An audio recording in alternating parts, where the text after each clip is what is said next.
Hello there, and welcome to Secretum Histories, where the strange corners of ancient memory drift quietly into the soft space between curiosity and calm.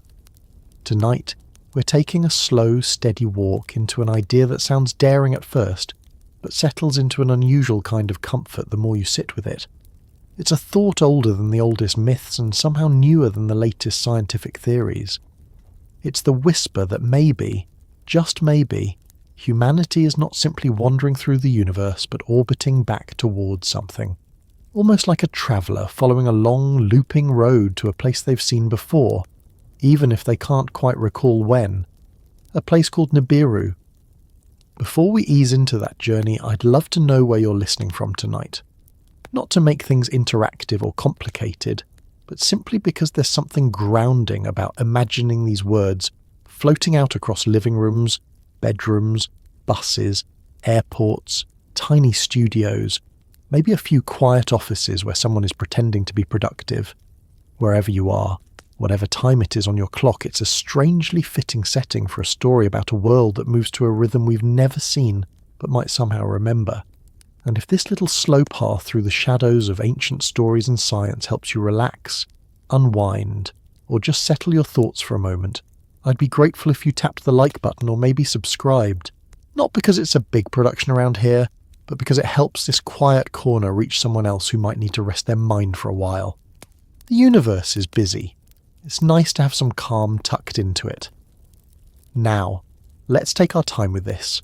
No rush. We're not chasing anything. This isn't one of those tales that snaps itself open like a mystery novel. It's something that unfolds at the pace of a long breath. Because before we imagine what it would mean for humanity to return to Nibiru, we have to understand why the idea feels like it sits just below the surface of human memory. Not as a prediction or a prophecy, but as a possibility that has quietly threaded itself through myth, anthropology, astronomy, folklore, and those strange moments when science and story glance at each other like two people pretending not to recognize one another in public. The thought that humanity might be destined to return to Nibiru begins with something simple, something almost easy to overlook. The sense that we have a past older than Earth itself. Not a literal past recorded in fossils or written in clay, but a kind of deep time memory that feels woven into the stories ancient civilizations left behind.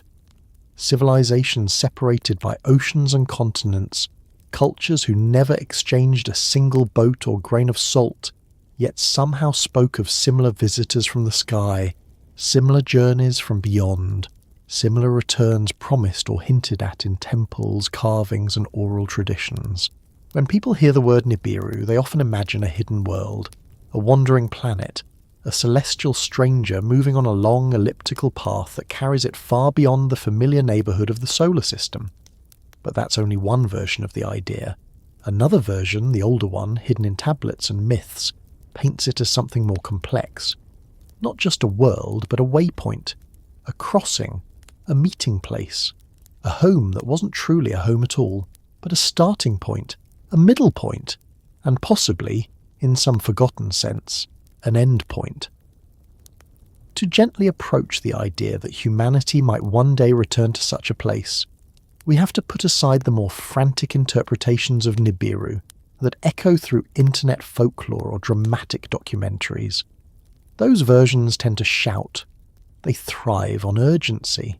They talk about danger and doom and secret cover-ups. But the older stories, the ones that breathe quietly from Sumerian tablets and murmured myths, don't rush. They don't warn. They describe. They hint. They frame Nibiru not as a threat, but as a destination woven into cycles far longer than human lifetimes. In those stories, Nibiru is a world that comes and goes, not in a catastrophic sweep, but in a slow orbit that barely acknowledges the frantic pace of life on Earth. If Earth is a world of seasons and tides, Nibiru is a world of eras, a place where timelines stretch so long that civilizations could rise, fall, rise again, and still find Nibiru only halfway through its wandering. And if humanity is somehow connected to such a place, then our sense of origin becomes something far stranger, than the usual journey from early primates to modern people. It becomes the story of travellers, settlers, or perhaps children of a people who moved between worlds the way nomads move between valleys. The question then isn't whether Nibiru exists in a literal astronomical sense, although that's fascinating on its own. The question is whether humanity carries something in its bones, its myths, its instincts, its habits, or even its unexplainable fascinations that points back toward a place we separated from long before recorded history began. Because when you look at the oldest traditions from Mesopotamia, Central America, Egypt, India, even the distant corners of the Pacific, you start to see a pattern that doesn't feel like coincidence. You see stories of ancestors who came from the stars. You see instructions left behind, not for worship, but for memory. And memory, when carried long enough, starts to feel like destiny. But destiny doesn't rush. Destiny doesn't demand. It waits. And that's where the idea of returning to Nibiru becomes something different from a science fiction journey. It becomes a slow, natural progression of a species that eventually remembers that its steps began somewhere else.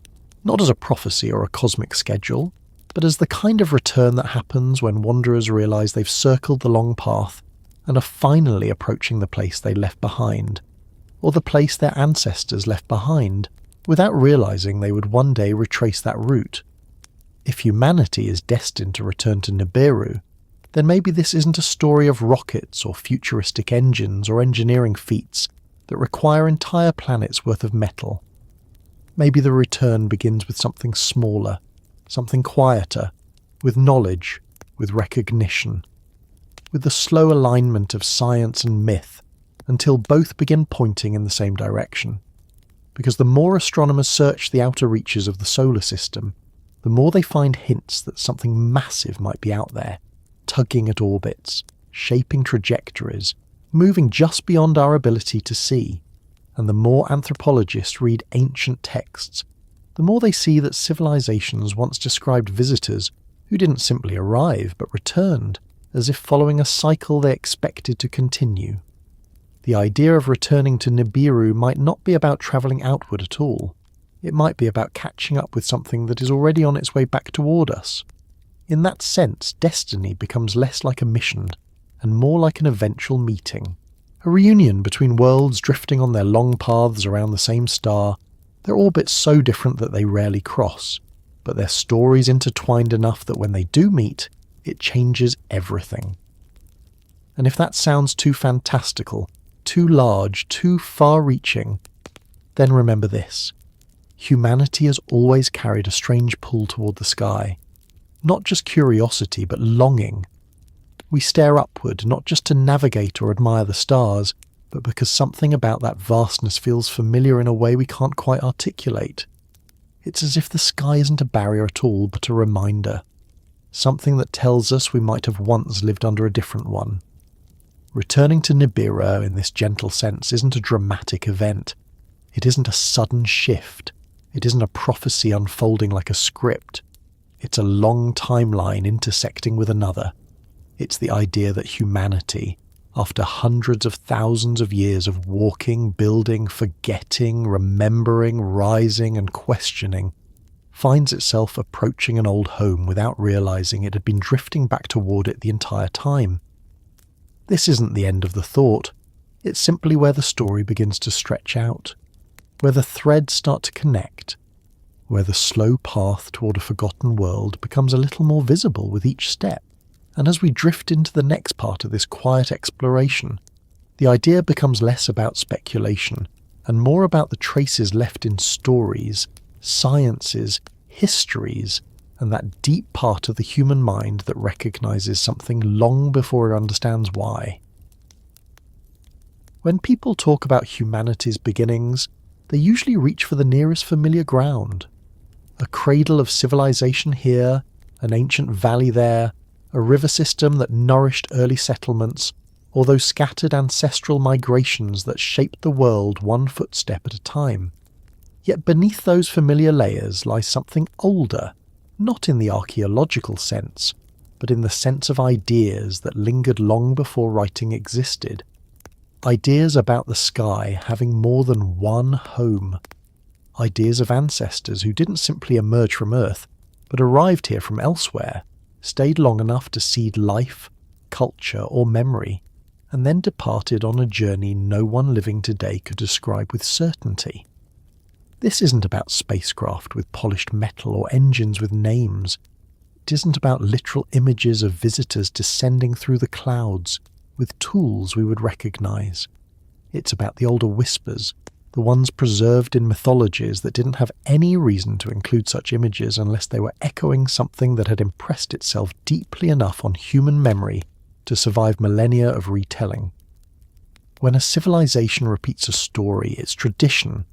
When civilizations separated by continents repeat similar ones, it starts to become a pattern that asks for attention.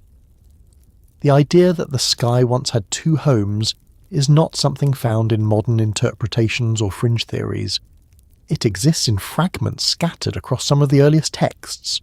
The Sumerians described a world that crossed paths with ours. The Akkadians told stories of skyborn figures who came from a place they didn't fully define but treated as real. The Maya spoke of cycles of worlds and ages, not just metaphors but accounts of different origins and returns. Ancient Egyptians wrote of visitors who arrived during a time before the Nile had its familiar shape. Polynesian cultures told stories of ancestors who descended from skylands and would one day travel upward again. Even in distant corners of Eurasia, there were tales of people who came from a second home beyond the sky. None of these civilizations used identical language. They didn't name planets the way modern astronomy does, but they shared the instinct to describe a pattern, a place above that was more than a simple heaven, more than an afterlife or a spiritual plane, a place that behaved like a destination and a departure point, something akin to a world, though not always stated outright. Some cultures called it the land of the gods, others called it the world that crosses, others framed it as the birthplace of knowledge rather than biology. But across all those stories, the implication wove its way through the variations. The sky had more than one place of origin, and humanity, according to these ancient accounts, had ties to both. When people talk about Nibiru today, they often imagine it as a physical world with a long orbit, but the older concept wasn't described primarily as a sphere of rock or metal. It was described as a home, a second home, a place connected to us in ways that felt more familial than foreign. And even though those ancient cultures didn't have telescopes or astrophysics, they had something else, a deep awareness of cycles. They measured the movements of stars with an obsession modern people often underestimate. They charted patterns that repeated across centuries. They built calendars more precise than many assumed possible without modern technology. They devoted entire generations to watching the sky. If you think about that long enough, you begin to see why a wandering world would become part of their stories. If something large, bright or strange moved across the heavens in intervals too long for one lifetime, but still noticeable in the memory of generations, it would become part of the cultural narrative. Something passing by once every great age wouldn't be dramatic in the catastrophic sense. It would be significant in the mythological sense. And if it wasn't just an object, but the origin place of the figures who shape their early knowledge, then that world wouldn't simply be another point in the sky. It would be a home that humanity had forgotten, but still remembered in the way deep instincts sometimes surface without explanation. The Sumerians didn't casually describe a world of crossing. They built their earliest conceptions of cosmology around it. They described celestial cycles, divine arrivals, and periods where new knowledge was introduced as if triggered by a returning influence. When they referred to beings who descended to teach agriculture, writing, architecture, law, music, or medicine, they didn't place those stories in a distant heaven filled with abstractions. They described those beings as having come from a definable place that wasn't quite Earth, and wasn't quite unreachable either. Something that moved, something that travelled, something that returned. The Egyptians recorded stories of the Zep Tepi, the first time, when beings arrived from a place above and reshaped early life. They didn't call that place Nibiru, but they spoke of a home among the stars, a land that mirrored Earth but was not Earth. They believed that knowledge came from a cycle, not a single descent but a recurring pattern that humans would eventually reconnect with.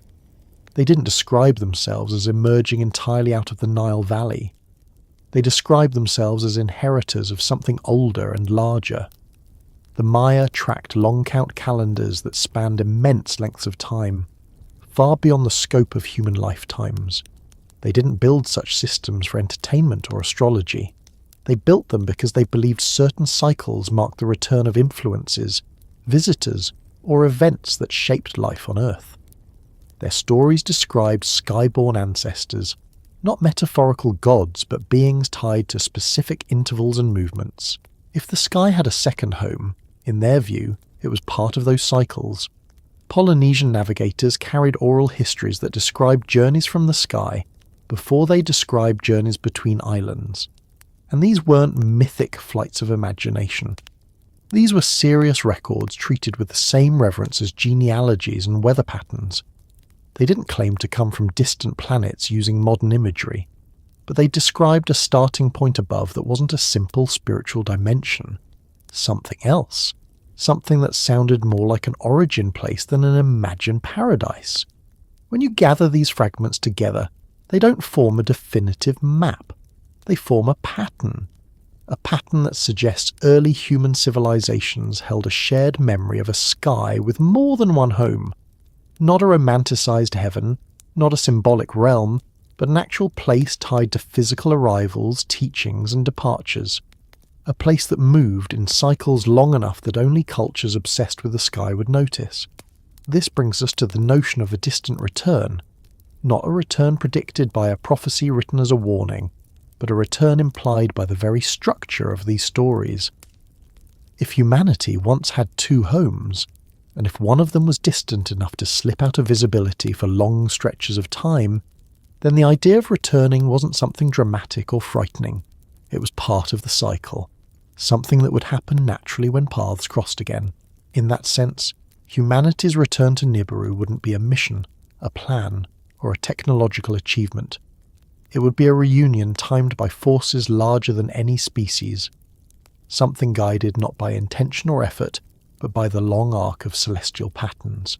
Something that would happen simply because it had happened before. But why would early humans think in these terms at all? Why would any civilization imagine two homes unless something had influenced them strongly enough to anchor the idea into myth? It wasn't common for early cultures to invent second homes in the sky without reason. They invented heavens, underworlds, dream realms, and symbolic landscapes. But second homes are different. They imply origin, return, and continuity. They imply that something tangible existed beyond Earth, something that shaped their earliest understanding of who they were. If Nibiru was one of those homes, then the first whispers of a distant return weren't predictions but memories. And memories, when repeated for long enough, turn into expectations. They linger at the edge of culture, resurfacing in different forms across eras. They influence rituals, calendar systems, temple alignments, and encoded myths. They don't vanish, they wait. Across the ancient world, the idea that humanity would one day reconnect with its sky home wasn't framed as a dramatic event. It was treated almost casually in some cultures, like a fact so deeply understood it didn't need emphasis. It was woven into stories about ages, cycles, eras, and the passing of knowledge. It appeared in phrasing that suggested return rather than arrival. It surfaced in structures built to track the movements of celestial bodies that seemed to matter more than the easily visible ones. Astronomers and historians today often separate these stories into symbolic categories, but symbolism doesn't require such elaborate celestial mapping. Symbolism doesn't require multi-generational observation of stars, alignments, and cycles. Symbolism doesn't produce calendars accurate to tens of thousands of years. That kind of work requires purpose. It requires knowing that something is going to return, something worth waiting for, even if the wait lasts longer than the lifespan of any individual or any single culture. That is how the first whispers of a distant return were preserved, not as warnings, not as instructions, but as patterns. Patterns etched into stone, carved into temples, sung in rituals, and retold through generations that didn't fully understand what they were preserving. Humanity became the custodian of its own forgotten past. A past with two homes. If early civilizations believed the sky once had two homes for humanity, then the return wasn't a mythic event. It was a natural conclusion, something that moved along its own timeline regardless of human awareness, something that wasn't waiting for us, but would eventually cross paths with us again, something that shaped our earlier stories and quietly shaped the instincts that made us look upward long after the myths faded. And so the idea of returning doesn't begin with predictions or futuristic theories. It begins with the oldest stories humanity ever told, and those stories lead naturally into the next step of this long, quiet exploration, where the path starts to touch the vast orbit that might still be shaping our distant connection. If the earliest civilizations carried memories of a sky that once had two homes, then the next step in this slow unfolding story is the path that might still connect those homes. Not a path marked by roads or trails, but by an orbit so vast and quiet that human lifespans barely register against its length. An orbit that would move at a pace so different from Earth's that the two worlds might feel like distant relatives who only meet once every great age. And if Nibiru is such a world, then the path it follows isn't simply a route through space. It's a cycle that could explain why its influence appears and fades in the oldest stories, resurfacing only when the conditions are right. Most of the planets we know follow predictable orbits arranged neatly around the Sun. Earth circles one revolution per year. Mars takes a bit longer, Jupiter moves slower, Saturn slower still. It creates a rhythm that feels stable, familiar, and measurable. But not every object in the solar system follows such convenient loops. Some objects swing far out into distant regions before returning, taking hundreds or thousands of years to complete their paths. Comets are the most familiar example. They vanish into deep space and then surprise us generations later as if they never left. But they never forgot their route. They follow it faithfully. If Nibiru exists as a world in this vast system, it would follow a path similar in principle, but on a scale so large that it's difficult for human experience to fully grasp. It wouldn't orbit like Earth or Mars. It wouldn't appear regularly enough for ordinary generations to record. It would drift far into the outer reaches, into regions where sunlight fades into a dim glow, and temperatures sink to extremes that no ordinary planet-bound expectations can imagine. And then eventually, slowly, inevitably, it would curve back inward, returning toward the Sun with a patience that makes human timelines look like brief sparks. To understand the concept of a long orbit that never forgot us, it helps to consider how the solar system actually behaves. Although astronomy textbooks often show planets moving in perfect circles, or neat ellipses lined up like clock gears, the real solar system is messy. It's shaped by gravitational pulls, ancient collisions, drifting objects, and influences we still don't fully understand. Beyond Neptune lies an expanse called the Kuiper Belt, filled with icy bodies that follow paths no one tracked until the last few decades. Beyond that, in the vast Oort cloud, trillions of objects orbit the Sun on trajectories so long that each one might take millions of years to complete a single orbit. That's the kind of environment where a world like Nibiru would travel, not in the familiar inner system where everything moves at a pace we can see, but in the deep, quiet outer system where the Sun becomes a distant lamp and gravity shapes paths that span epochs. If such a world exists, it wouldn't need to be large or bright to influence the earliest human stories.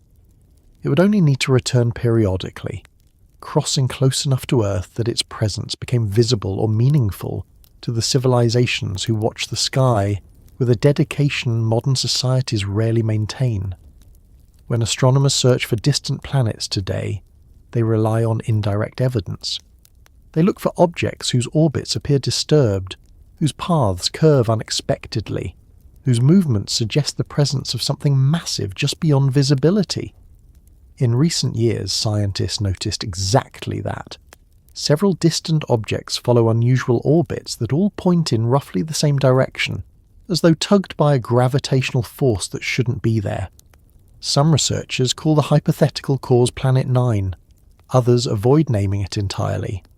But the pattern is there, and it raises a possibility that aligns with the ancient stories more closely than anyone expected. If a distant world influences objects on the fringes of the solar system, then its orbit must be enormous. It must drift far away and then return, repeating a cycle so long that human civilizations could rise and fall many times between each passing. That kind of orbit wouldn't be random. It would be stable, preserved over billions of years. And if humanity had some ancient tie to the world that follows this path, then that orbit would carry more than just a physical presence. It would carry history. Imagine a world that moves around the sun once every several thousand years. Not a mere visitor, not an intruder, but a member of the solar family that simply takes longer to make its rounds. To Earth, this would feel like an unpredictable return, but to the world itself, it would be the only timescale that mattered. Its years would be so long that even monumental changes on Earth would appear like brief moments. Entire empires would rise and collapse in the time it took Nibiru to complete a single circuit. If humanity once lived on such a world, or if part of our ancestry came from there, then our sense of time would be fundamentally different. Early humans, even without understanding orbital mechanics, would sense that our connection to such a world wasn't tied to days or decades. It would belong to eras, ages measured not through seasons but through slow celestial movements. And because cultures often encode vast cycles into myth rather than mathematics, those long intervals would become stories of returns, stories of arrivals, stories of visitors who appear only in distant generations. That's why the idea of Nibiru as a returning world feels so deeply woven into ancient memory. It matches the way early humans understood the sky. They didn't need to calculate orbital periods. They observed. They listened to generations before them. And if something appeared once every great age, it would leave an imprint. One of the striking things about the long orbit idea is how well it fits with the way myths describe cycles of knowledge. Ancient cultures often spoke of eras of enlightenment separated by periods of forgetfulness. They spoke of teachers arriving in distant past ages, disappearing, and then returning long after. They didn't frame these as one-time events. They framed them as cycles. Not cycles measured in decades, but in spans so long that only mythic language could contain them. And those cycles didn't always describe the movements of stars or seasons. They described the movements of beings. If Nibiru followed an orbit that brought it near Earth only at long intervals, then interactions between the two worlds would naturally follow a similar rhythm. Not frequent, not predictable by simple observation, but never entirely absent. And if humanity carried any connection to that world, whether biological, cultural, or something older and harder to define, then the orbit wouldn't simply be a path in space. It would be a path through memory. Civilizations that spent centuries observing the sky could detect movements that modern societies overlook. We have satellites, telescopes, automated surveys, and software. But ancient people had time. They watched the sky every night without interruption. They passed knowledge through generations of priests, astronomers, navigators, and storytellers. The slow drift of a distant world might not be obvious to modern eyes used to monthly sky charts. But to cultures who devoted entire lifetimes to the horizon, the movement of a strange object across the heavens over decades would be a monumental event. And if that event happened only once every many lifetimes, its arrival would become legendary. Its presence would become sacred. Its departure would become a loss. And its expected return would become the foundation for entire myths. Not myths about destruction or fear, but myths about origins, memory, and eventual reunion. That's how a long orbit becomes a story not of astronomy but of identity. Humanity might not remember the scientific details of such a path, but it would remember the meaning.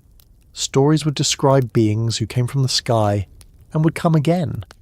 They would speak of eras divided by long absences, not because those beings forgot Earth, but because their world followed a route that humans couldn't track easily. A world with an orbit spanning thousands of years moves too slowly for one person to notice, but cultures notice, stone monuments notice, calendar systems notice, alignments of temples built across generations notice. When you step back far enough, the idea becomes less extraordinary than it sounds. It becomes a natural consequence of a solar system filled with objects that don't behave uniformly. In the last decade, astronomers observed planets around other stars whose orbits stretch so far that modern instruments can barely track them. They found worlds that swing out into deep cold before returning to the warmth of their stars in enormous cycles. They found systems where distant companion stars disrupt planetary orbits, creating paths that resemble long loops rather than tidy circles. They found evidence that wandering worlds might be common, not strange, and they discovered that many solar systems are far more chaotic than ours. If such systems exist elsewhere, then a world like Nibiru wouldn't be unusual. It would be a natural variant, a planet whose orbit formed through ancient gravitational encounters, early collisions, or the influence of nearby stars long ago. Its long path would be stable, predictable on cosmic scales, but too vast to map without generations of patient observation. If Earth and Nibiru interacted early in human existence, then the orbit becomes more than a scientific curiosity. It becomes woven into the story of who we are. And if humanity originated partly from such a world, or was shaped by visitors who lived on it, then the orbit becomes a quiet reminder of a connection that never fully faded. It would mean that our past isn't confined to Earth. It stretches along a path we no longer see but once recognised instinctively. When modern people look at the night sky, they often see distance and emptiness. But ancient people saw familiarity.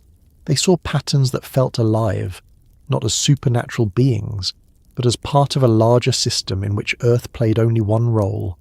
They saw themselves within that system, and when they spoke of beings who came from the heavens, they weren't describing fantasies. They were describing events passed down through generational memory.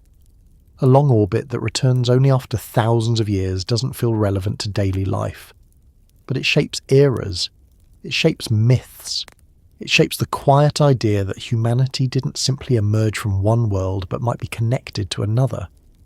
And because the orbit continues whether we observe it or not, the connection persists even when we forget. That is the strange thing about a long orbit. It never acknowledges our forgetting. It simply follows its path. It remembers the sun in ways we can't. It remembers its crossings. It remembers its loops.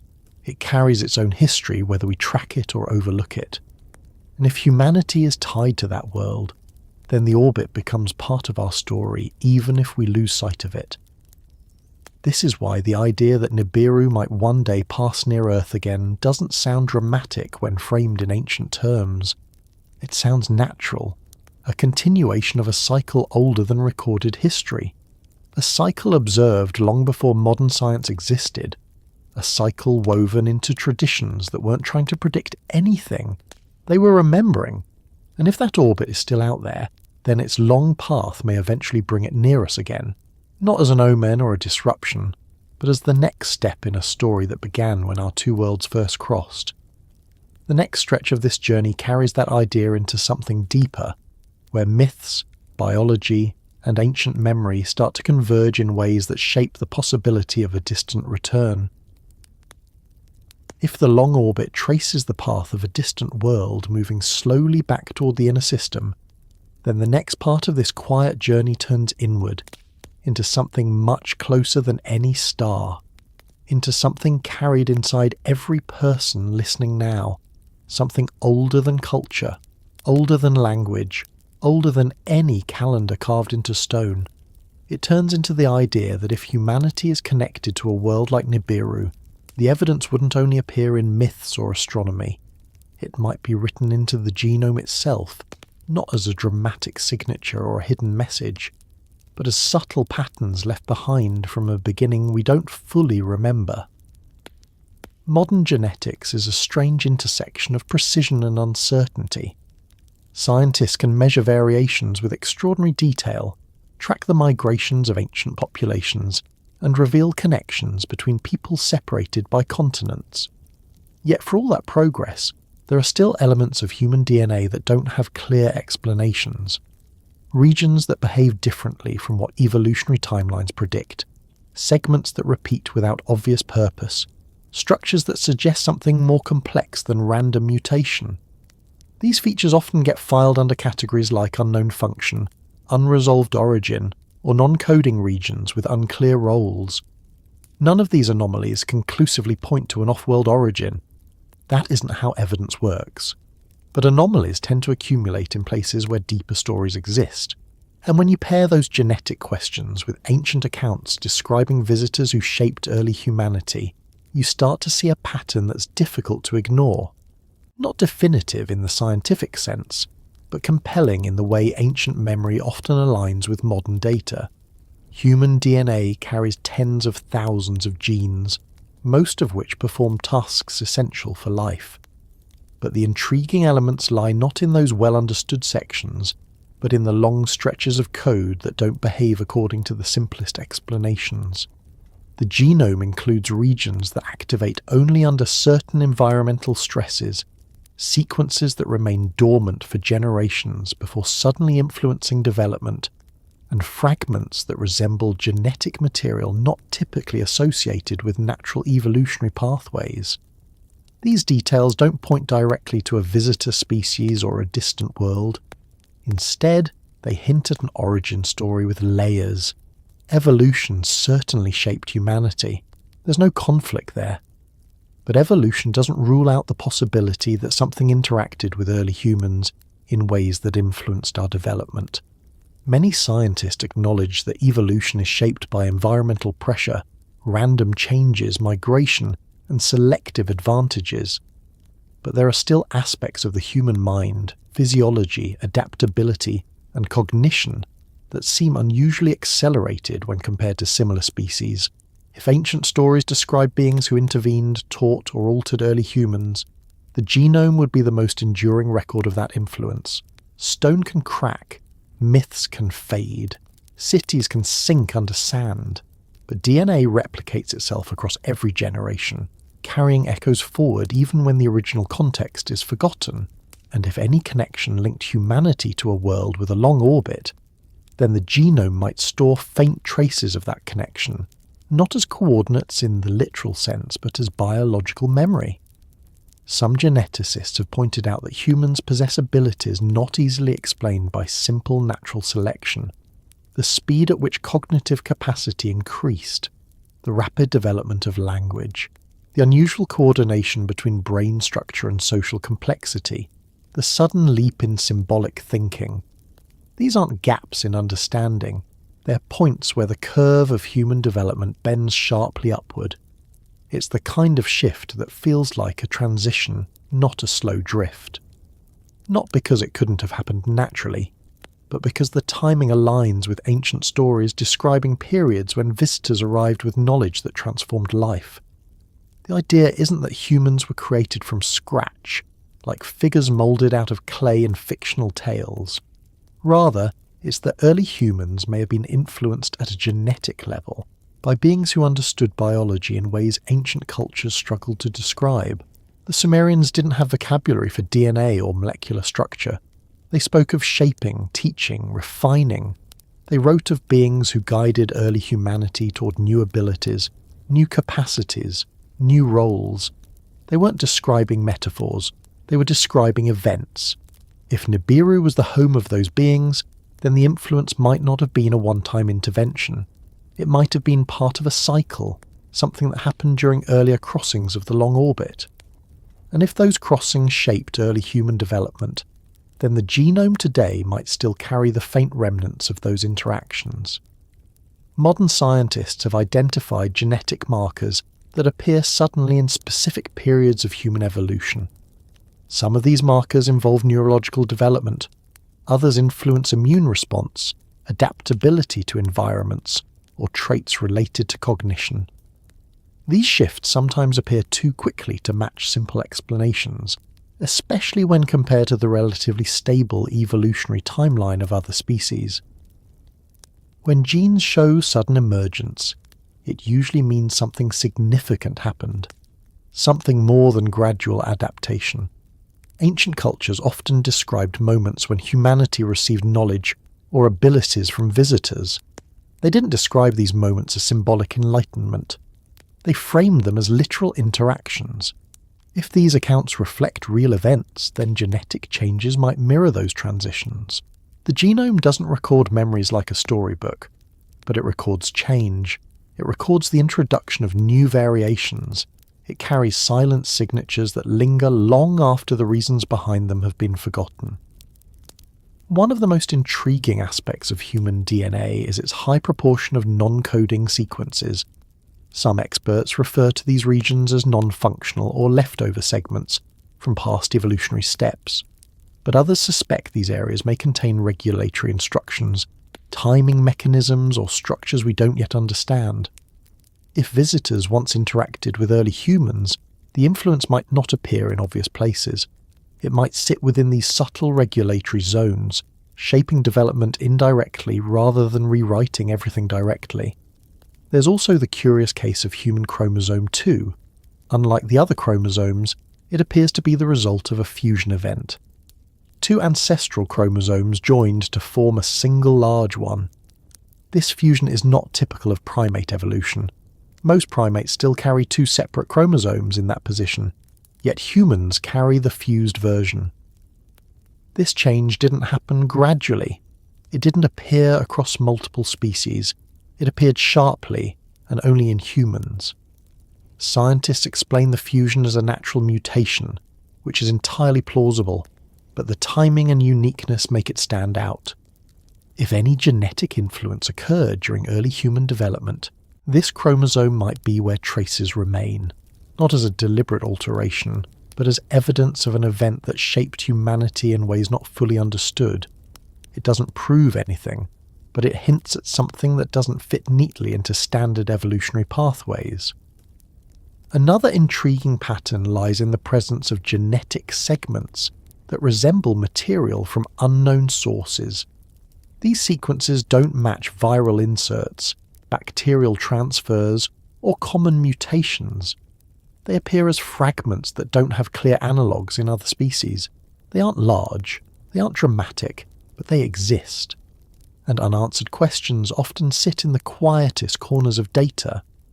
The idea that humans might carry genetic echoes of something older or external isn't meant to deny the natural processes that shaped life on Earth. It simply suggests that interaction doesn't erase evolution. It enhances it.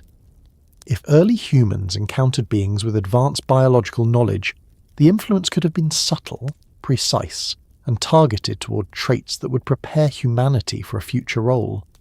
And if that future role involved reconnecting with a world like Nibiru, then the genome might hold the preparation quietly, waiting for the moment when circumstances encourage those traits to emerge fully. There's another angle to consider. Human instincts often point toward origins, even when logic hasn't caught up. Our persistent fascination with the stars, our drive to explore, our desire to understand the universe, our strange tendency to seek something beyond our immediate environment, these aren't trivial impulses. They feel embedded. They feel automatic.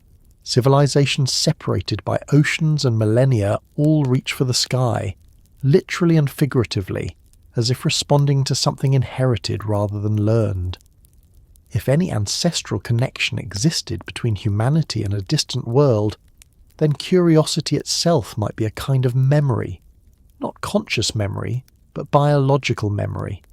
A built-in urge to look upward, to search outward, to sense that our story isn't confined to the ground beneath our feet. Many species adapt to their environments, but few exhibit such an intense drive to explore beyond them. This trait doesn't offer immediate evolutionary benefit. It is something else, something that suggests roots extending beyond Earth. Instincts are often older than language. They emerge from deeper parts of the brain, from patterns shaped by countless generations. If humanity ever lived on or interacted closely with a world that followed a long orbit, the memory might not appear in myths alone. It might appear in the way our brains respond to certain ideas or images. It might appear in the way children imagine the sky long before they learn astronomy. It might appear in the way every culture, regardless of isolation, constructs stories about beings who come from above. Those stories didn't invent the impulse. The impulse existed first. The stories followed. There is also the matter of human adaptability. Humans can thrive in environments that range from arid deserts to frozen tundra, from dense forests to high-altitude regions where other species struggle. This adaptability is not common among mammals. It suggests a genetic flexibility that doesn't align neatly with Earth-based evolution alone. If early humans were influenced by a species accustomed to long orbital cycles, extreme environments, or shifting conditions, that influence could explain the resilience encoded in our genome. This flexibility extends into culture. Humans not only adapt physically, but socially, intellectually, and creatively. They form complex societies. They build systems of knowledge that grow across generations. They invent tools and technologies far beyond what immediate survival requires. They display curiosity and problem-solving abilities that exceed what natural selection alone typically optimizes. These aren't traits that appear suddenly without cause. They emerge when a species has been shaped for purposes beyond immediate survival. The genome reflects these capacities not as explicit instructions, but as a foundation that supports them.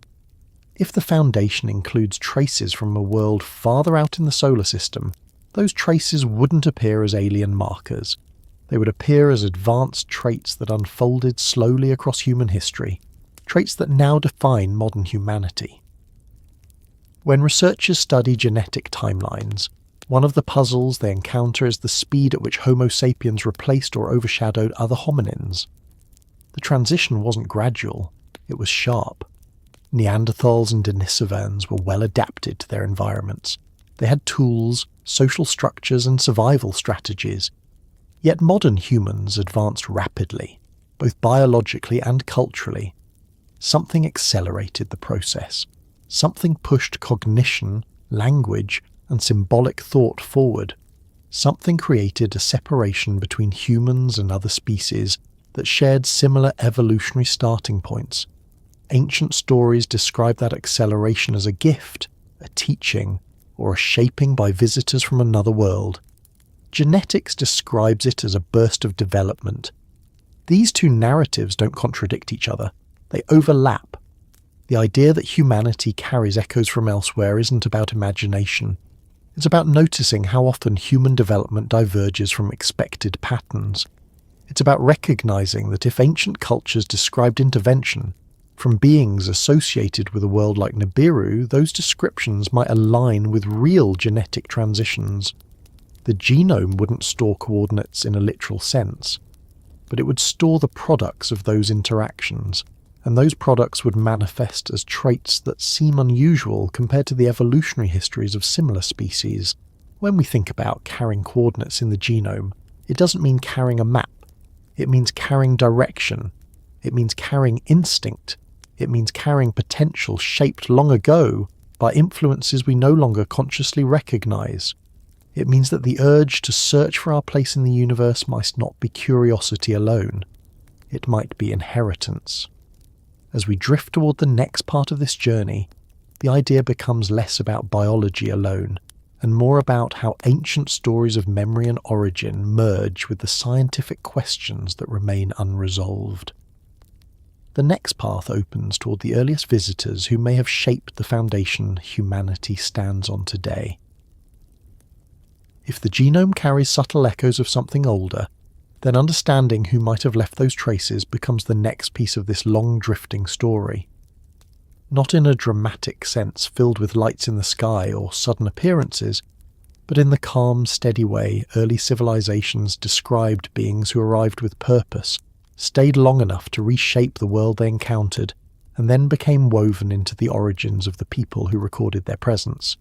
The idea of visitors who became ancestors isn't unique to one culture. It appears repeatedly across continents, as though early humans were trying to preserve a memory too large to express plainly. The Sumerians were among the first to carve their account into clay. They described beings who came from a place that wasn't Earth, yet behaved in ways that were neither supernatural nor symbolic. These beings taught agriculture, mathematics, irrigation, writing, and medicine, not as miracles, but as skills. They weren't portrayed as spirits drifting through the sky. They walked, spoke, instructed, and interacted with the people who would eventually become the foundation of later civilizations. Their stories didn't frame these visitors as omnipotent. They framed them as knowledgeable, powerful, and deeply invested in the development of early humanity. The Akkadians told similar stories. Their accounts didn't erase the Sumerian version. They continued it. They didn't describe the visitors as distant or unreachable. They described them as rulers, mentors, and beings who lived alongside humans for extended periods. The relationship wasn't framed as fear or worship alone. It was closer to a partnership, albeit one with a clear imbalance of knowledge. And the presence of these beings wasn't brief. It lasted long enough to shape generations. In Egypt, the earliest texts speak of a time before dynasties, before the pyramids, before the familiar gods. They described a group called the Shining Ones, the ancestors of the gods who arrived in the distant past.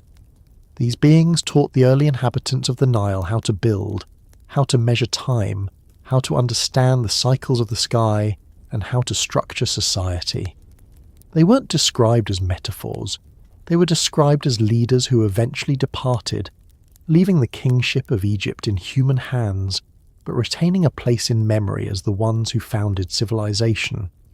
Across the ocean, the Maya described ancestors who descended from the sky during earlier eras. Their stories mention beings who arrived from distant realms, brought knowledge of astronomy, mathematics, and architecture, and then departed until the cycles aligned again. The Maya didn't portray these arrivals as divine myths meant to convey symbolic truths. They described them as events tied to celestial cycles. In Polynesian traditions, the ancestors who came from above weren't spirits.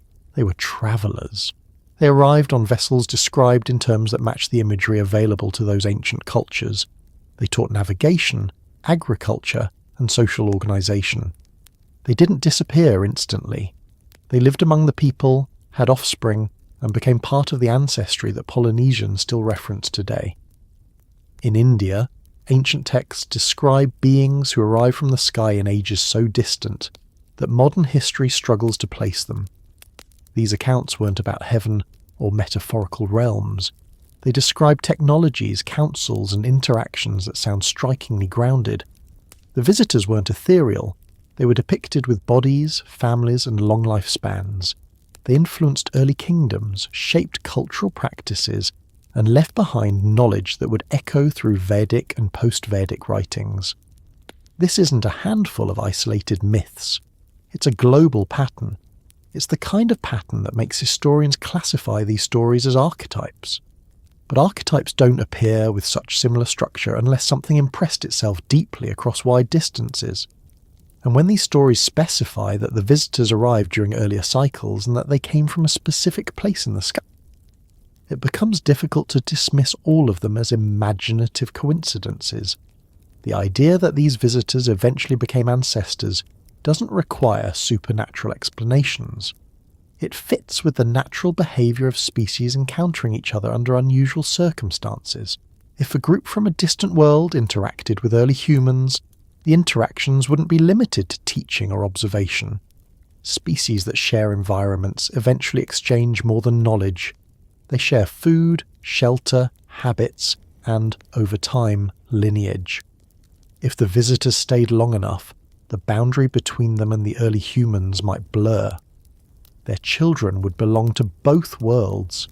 Their descendants would inherit traits from both lineages. and those descendants would eventually populate entire regions. This idea becomes more understandable when you consider how human migration works. When groups move into new areas, they don't remain isolated indefinitely.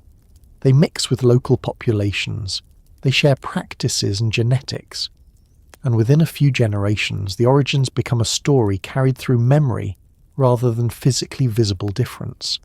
If a group from another world integrated into early humanity, the traits they contributed wouldn't appear as dramatic differences. They would blend until they seemed natural. This blending would also help explain why so many ancient stories describe the visitors as physically similar enough to humans that interactions were natural and long-lasting. They weren't described as monstrous or unfamiliar. They were described as tall, luminous, enduring, or wise, but still humanoid. Ancient cultures didn't depict them with wildly different anatomy. They portrayed them as close enough to recognize as kin. If both species had some shared evolutionary background, or if the visitors selectively engaged with humans whose genetics were compatible with their own, then their integration would make sense. Stories across civilizations describe these visitors teaching early humans how to build cities, not small huts. They taught advanced techniques rather than basic survival skills. They introduced writing, mathematics, and astronomy. These aren't the kinds of lessons that appear spontaneously in early cultures without long periods of development. They require understanding that surpasses local knowledge. They require a worldview informed by observation and experience from beyond the immediate environment. If beings from a distant world with a long orbit visited Earth, they would have had knowledge shaped by their environment. A world that spends long periods in deep space would require advanced understanding of energy, sustainability, survival, and adaptation. These concepts would naturally be part of their thinking. Sharing such knowledge with early humans would accelerate development quickly, and the archaeological record shows exactly that. Periods of rapid cultural, technological, and social advancement that don't have clear causes. The visitors didn't need to remain on Earth forever. Their involvement during key periods could have established the foundation upon which later cultures built, and if their orbit eventually carried them away, early humans might have preserved the memory of their presence through stories, rituals, and genealogy. The visitors would become ancestors not only in biological terms, but in cultural terms. They would become the first teachers, the original lawgivers, the ones who set the pattern for civilization. In many ancient accounts, the visitors didn't merely leave, they promised to return. This promise appears in Sumerian texts, Egyptian inscriptions, Maya codices, and Polynesian oral traditions. The promise wasn't framed as judgment or conquest. It was framed as continuation, a reassurance that the cycles would align again, a sign that the relationship wasn't over, but only paused by the long rhythm of the sky. This promise supports the idea that the visitors followed an orbit. Their departure wasn't disappearance, it was natural movement. And if their orbit would eventually bring them near Earth again, that return would be seen as part of the cycle. Humanity wouldn't need to travel outward to reach them. The meeting point would eventually align in space, just as ancient stories described. Some researchers suggest that the visitors played a role in selecting or shaping early hominins to form a species capable of eventual reunification. This shaping wouldn't involve drastic alteration. It would involve refining traits already present, increasing cognitive ability, enhancing adaptability, strengthening language capacity, improving memory, extending social intelligence. These traits didn't appear in humans instantly, but the acceleration was significant compared to natural evolutionary patterns. The idea that visitors shaped early humanity has been interpreted in different ways. Some see it as manipulation, others see it as guidance. Ancient cultures saw it as a gift. They portrayed the visitors not as conquerors but as benefactors. They emphasized teaching, structure, and the passing of knowledge. They didn't describe oppression. They described integration. The relationship wasn't framed as human versus non-human. It was framed as ancestor and descendant. The visitors weren't myths. They were remembered as predecessors. People honoured them not as distant gods, but as figures who once lived among them. That distinction is important. It shifts the narrative from worship to lineage. If the visitors came from Nibiru, their long lifespan described in ancient texts might reflect environmental factors. A world spending significant time far from intense solar radiation might experience slower biological aging.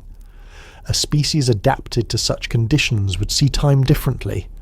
Their presence on Earth might have seemed extraordinary and long-lasting, but from their perspective, those spans might have felt natural.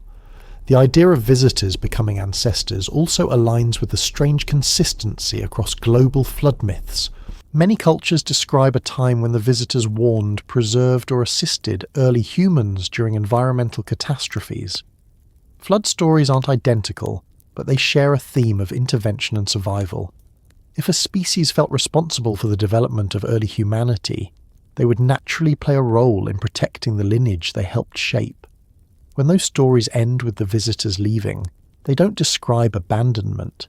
They describe a transition. Humanity was ready to take responsibility for its own development, but the memory remained. The visitors became the first heroes, the early kings, the bringers of knowledge. They became the ones cultures referred to when explaining where their ancestors came from. Not from Earth alone, but from the sky home that once linked the two worlds. This memory didn't fade, it transformed. As cultures changed, the descriptions became more symbolic. As knowledge shifted from observation to interpretation, the visitors' stories became part of religions, myths, and folklore. But the core idea remained. Humanity had ancestors who weren't entirely earthborn. When we look at these stories today, they don't feel like inventions. They feel like recollections. They describe interactions too specific to dismiss and too widespread to ignore. They carry the tone of memory rather than metaphor. They describe beings who came, stayed long enough to influence humanity, and then departed as if following a schedule humans couldn't track. And if those ancestors belonged to a world with a long orbit, then their influence wouldn't be tied to a single era. It would be tied to the cycle of that orbit. Each return might bring new interaction, new guidance, or new blending. Each departure would leave memory for future generations to interpret, and the idea that humanity is destined to return to Nibiru becomes less speculative and more like the next turn of a cycle that began long before recorded history. This story continues, not with the visitors alone, but with the world they came from. A world that might still be moving along the slow curve that shaped the earlier stories and the earliest ancestors. If the visitors who became ancestors once came from a world following a long-distant path, then imagining what that world might be like now requires stepping into a form of reasoning that blends astronomy with quiet patience. Not speculation for excitement's sake, but an attempt to understand a world that would move through regions of space far beyond the warmth of the familiar planets. A world shaped not by constant sunlight, but by long stretches of cold and long intervals spent drifting between gravitational influences. A world where life, society, and survival would adapt to conditions Earth has never known. And if Nibiru is real, and if the early stories describing visitors originated from its inhabitants, then understanding its present state becomes another part of following this extended path back toward a possible reunion. Unlike Earth, which receives steady sunlight year after year, a world on an elongated orbit would experience profound variations in environment. For part of its journey, it might approach the sun closely enough to warm its surface, perhaps enough to melt frozen oceans or activate biological cycles. But for most of its orbit, it would drift through the far reaches of the solar system, where light fades into a dim glow, and temperatures are so low that conventional assumptions about habitability fall apart. This doesn't make life impossible. It makes life different. And different environments produce societies adapted to the places they inhabit. Astronomers studying distant exoplanets have discovered worlds far stranger than anything imagined a generation ago. Some orbit their stars so tightly they complete a full cycle in a matter of hours. Others swing far outward, following paths that make Nibiru's hypothetical orbit seem gentle in comparison. Some are frozen for centuries, then warm briefly before freezing again. Others don't orbit stars at all. They drift freely through space as rogue planets, warmed only by internal heat or chemical reactions deep below their surfaces. These discoveries expand the boundaries of what a world like Nibiru could be. Instead of imagining a planet incapable of sustaining life during long years of darkness, it becomes reasonable to imagine a world that adapted long ago to those conditions. Life on Earth thrives in deep oceans, volcanic vents, polar environments, and caves with no sunlight. Microbial life survives in temperatures that break expectations, and ecosystems form around chemical energy rather than solar energy. If Earth can support life in such extremes, a distant world could evolve along lines that make its residents resilient, resourceful, and capable of surviving long periods of isolation. If Nibiru spends most of its orbit far from the Sun, its inhabitants might have relied on internal heat sources. Many planets generate heat through radioactive decay, geological activity, or tidal effects. Jupiter's moons demonstrate this clearly. Europa, Ganymede, and Enceladus contain oceans beneath thick layers of ice, kept liquid not by sunlight but by internal energy. These oceans may contain ecosystems independent of the surface. If early visitors came from a world with subsurface oceans, their understanding of engineering, thermal regulation, and energy management would be far beyond anything early humans possessed. The ancient stories describing visitors as long-lived, resilient, and possessing advanced knowledge become more understandable if they came from an environment that required extraordinary adaptation. Long lifespans might be normal for a species evolving on a world with slower environmental cycles. Endurance might be necessary for surviving long periods of cold and isolation.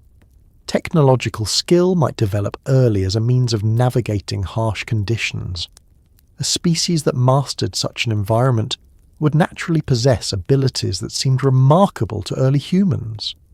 Nibiru might not be a warm, Earth-like planet filled with forests, rivers, and open skies. It might be a world shaped by seasons that last centuries. During its closest approach to the Sun, it might experience brief periods of mild climate, allowing surface activity, migrations, or reconstruction. But during most of its orbit, its inhabitants might live beneath protective layers of rock, ice, or engineered habitats. Cities could exist underground or beneath insulated structures. Light could be artificial, generated by technologies developed long ago.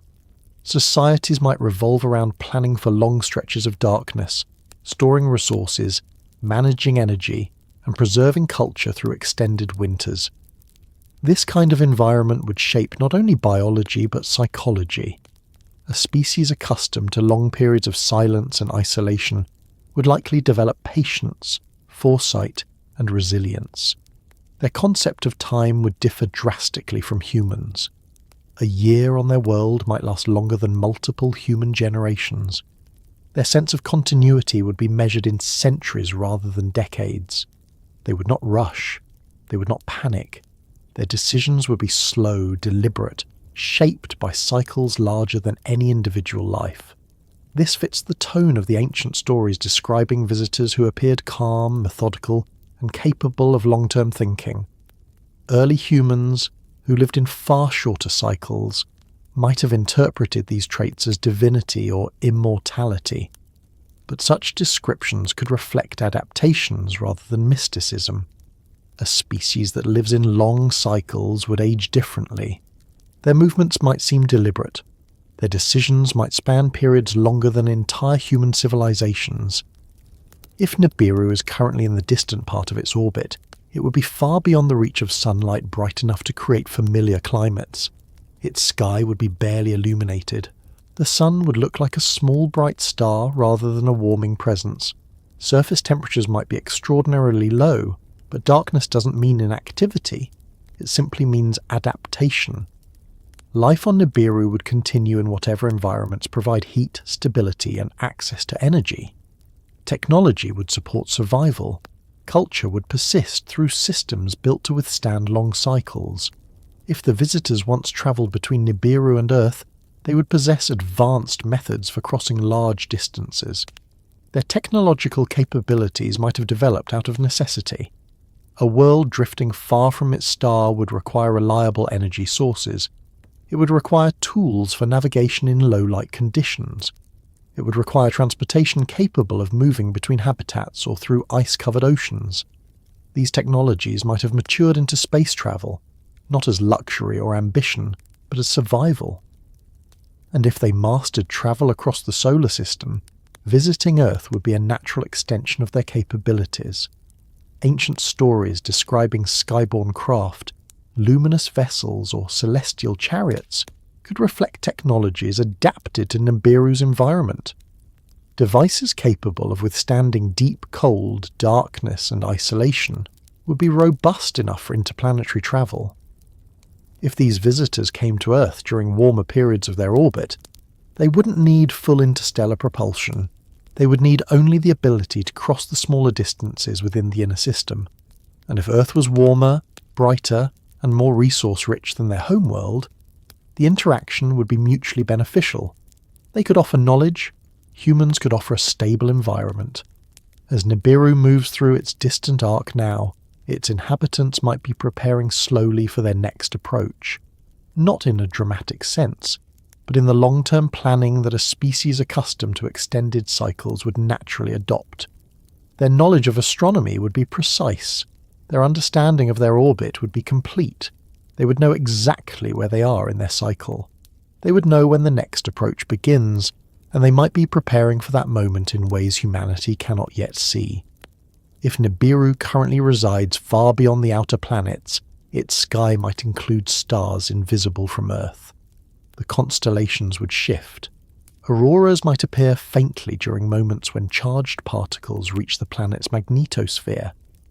Its inhabitants would spend long stretches of time relying on internal resources.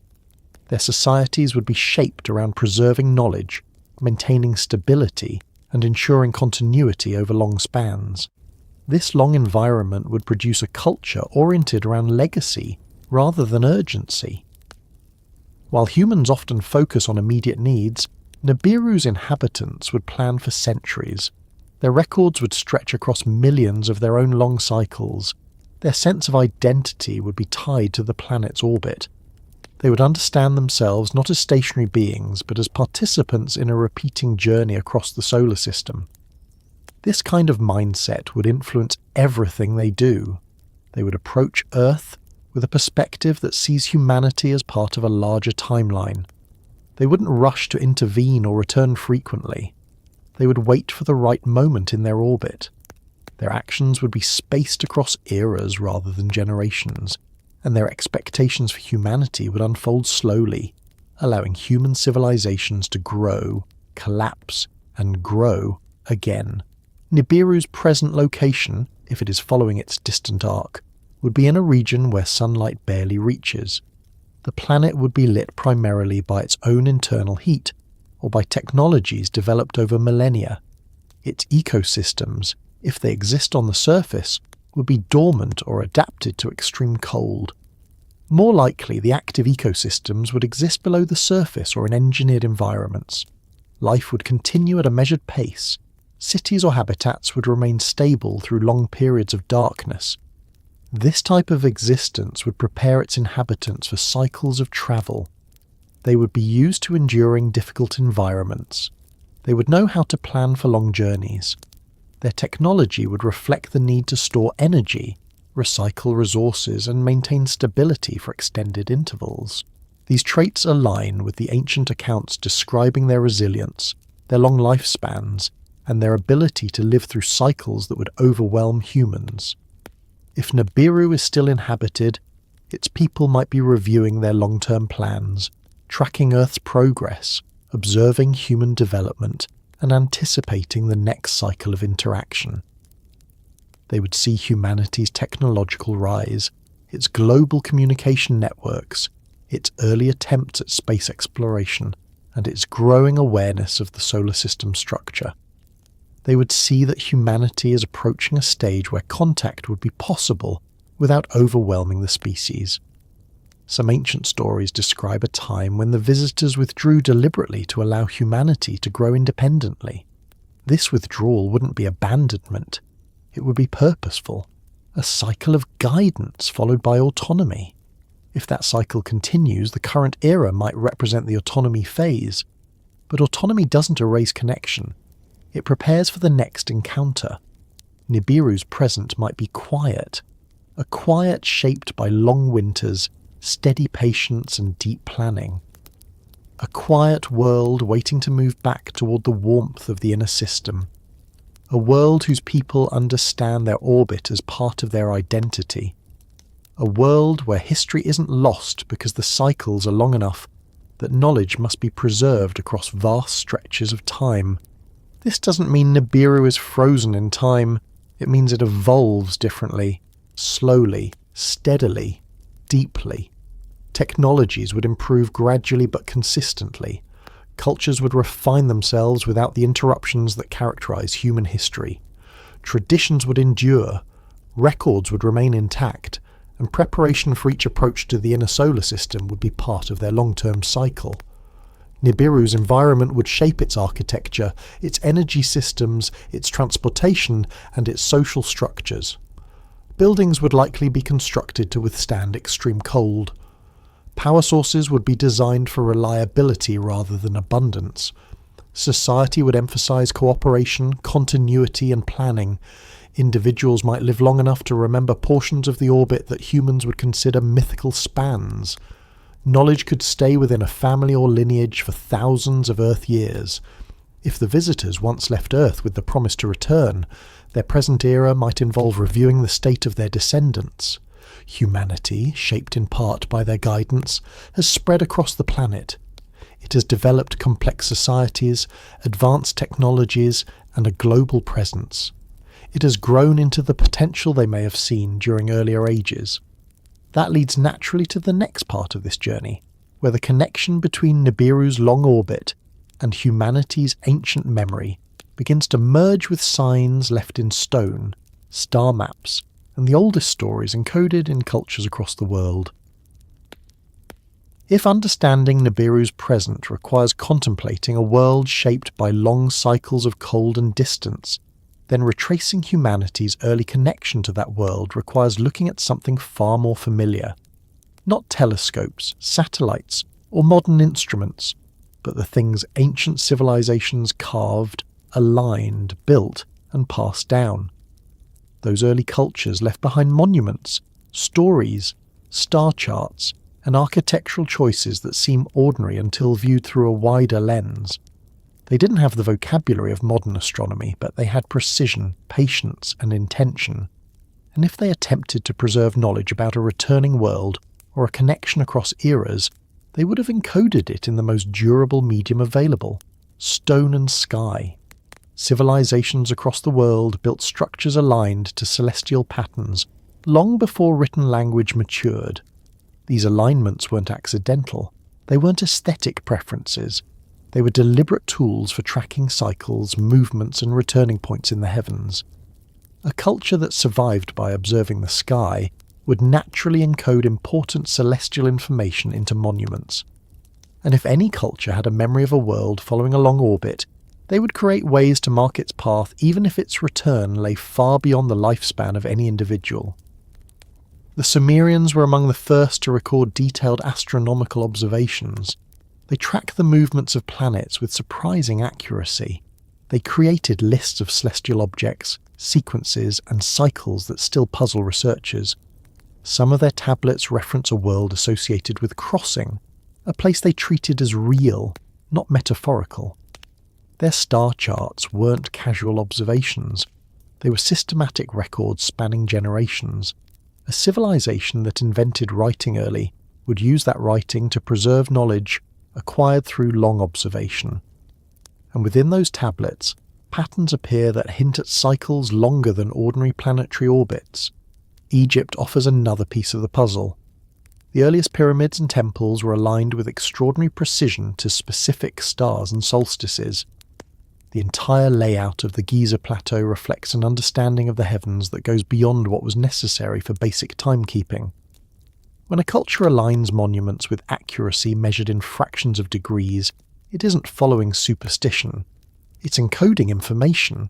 Not information for the next generation alone, but information that could survive thousands of years. If those architects wanted to preserve knowledge about a distant world whose orbit spanned eras, they wouldn't rely on fragile materials.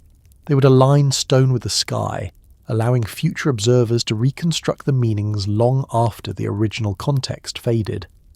In Mesoamerica, the Maya created complex calendar systems that track cycles spanning thousands of years.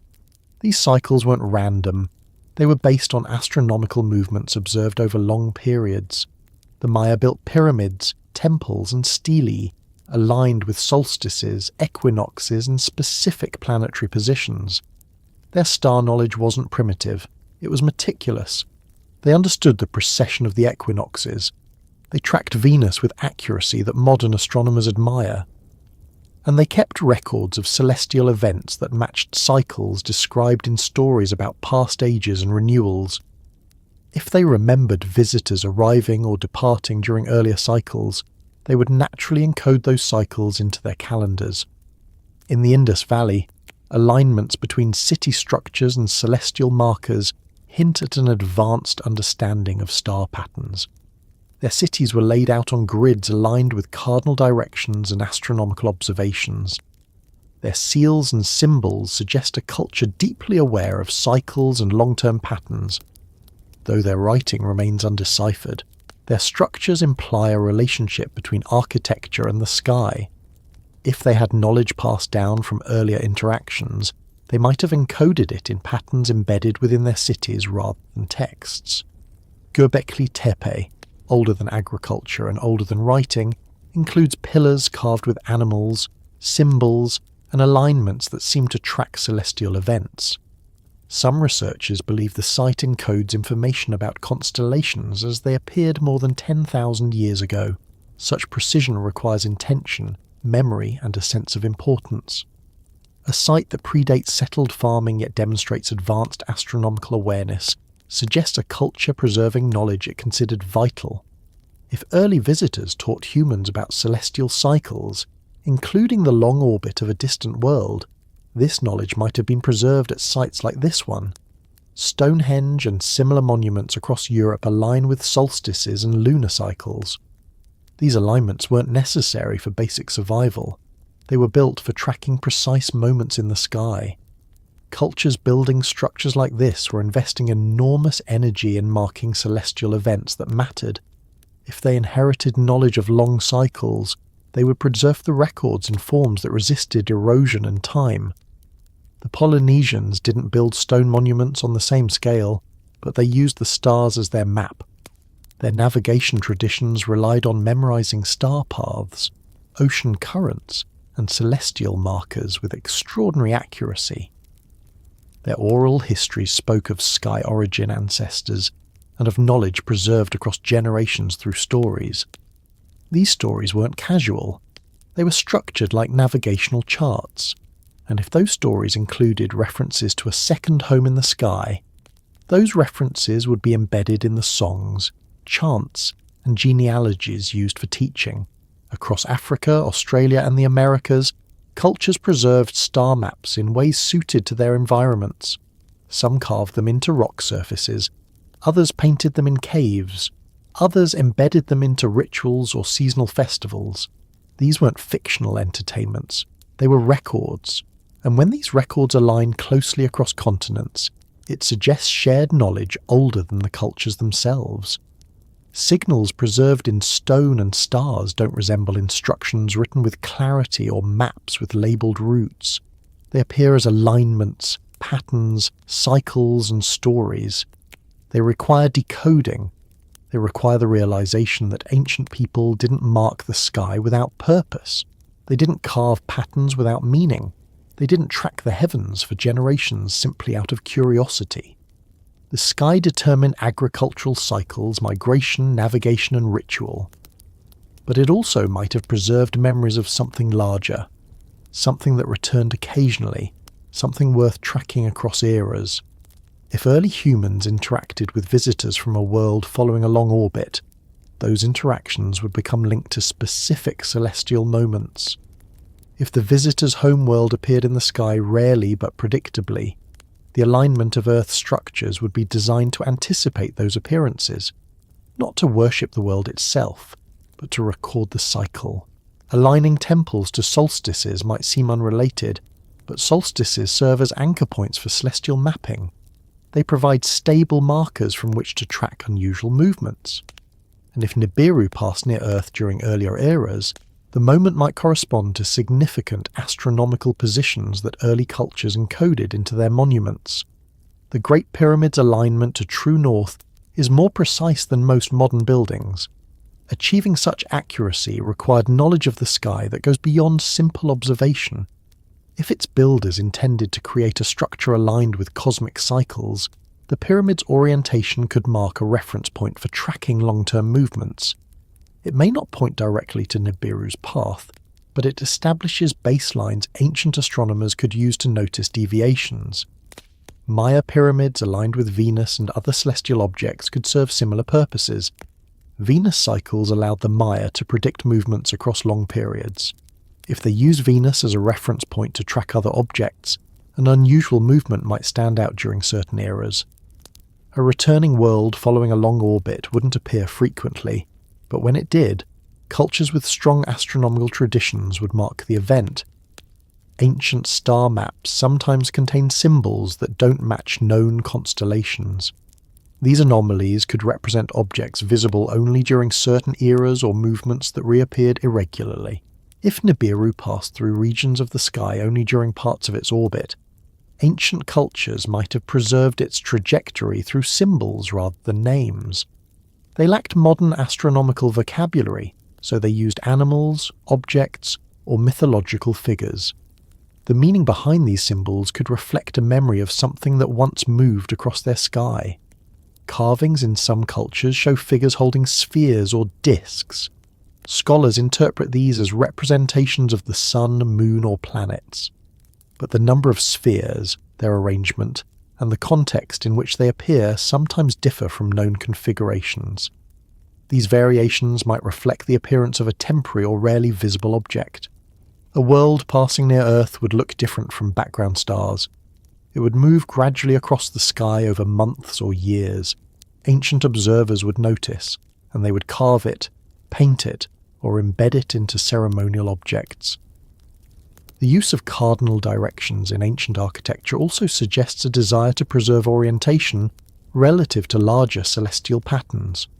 North, south, east, and west serve as anchors, not because they are symbolic, but because they provide consistent reference points for tracking movement.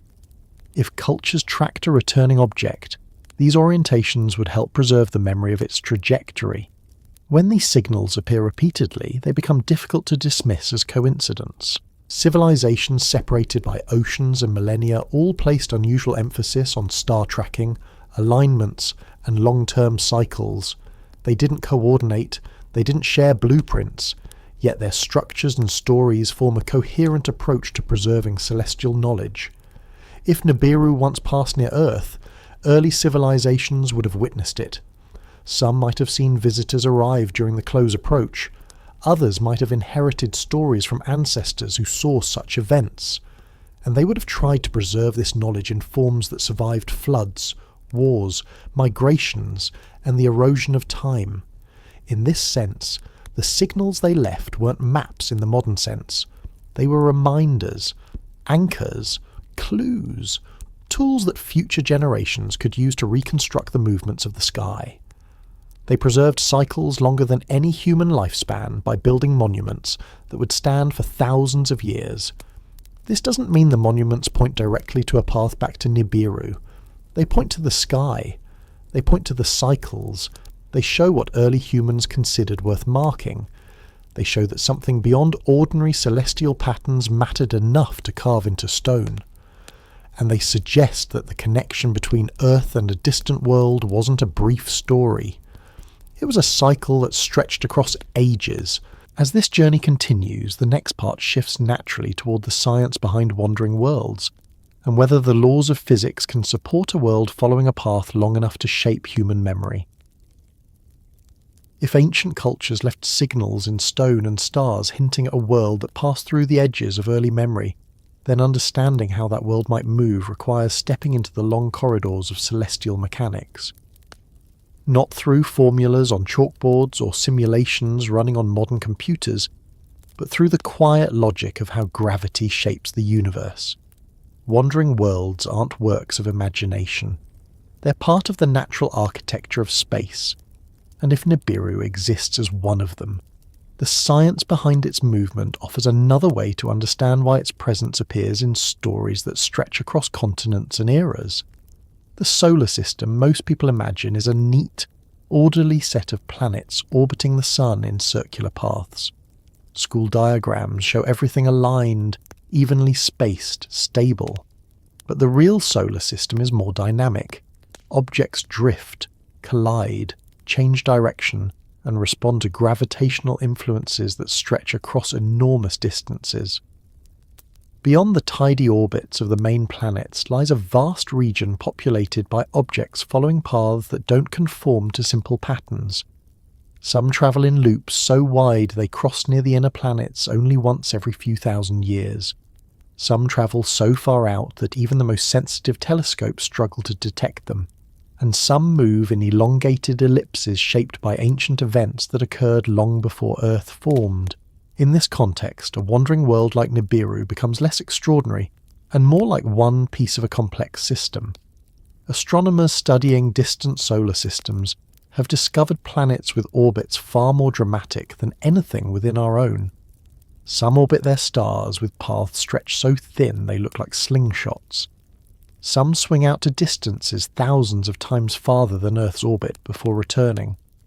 Others drift close enough to their stars for centuries, then spend millennia moving through deep cold.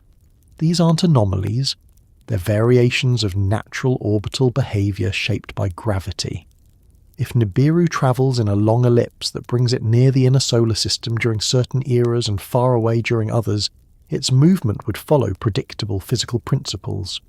Gravity from the sun governs the overall path. Gravity from the giant planets might refine or disrupt portions of that path, and interactions with the early solar system could have shaped its orbit into something stable over immense periods. A planet doesn't need a circular orbit to remain part of a system. Stability doesn't always mean uniformity. It means returning to the same path over time, even if the path is vast. Wandering worlds often originate from events in the early history of a solar system. When the sun formed, it wasn't alone. The early system contained thousands of large bodies competing for gravitational dominance. Some collided, some merged, some were ejected completely. Others ended up in distant orbits where they remained, following long paths shaped by the leftover energy of ancient encounters.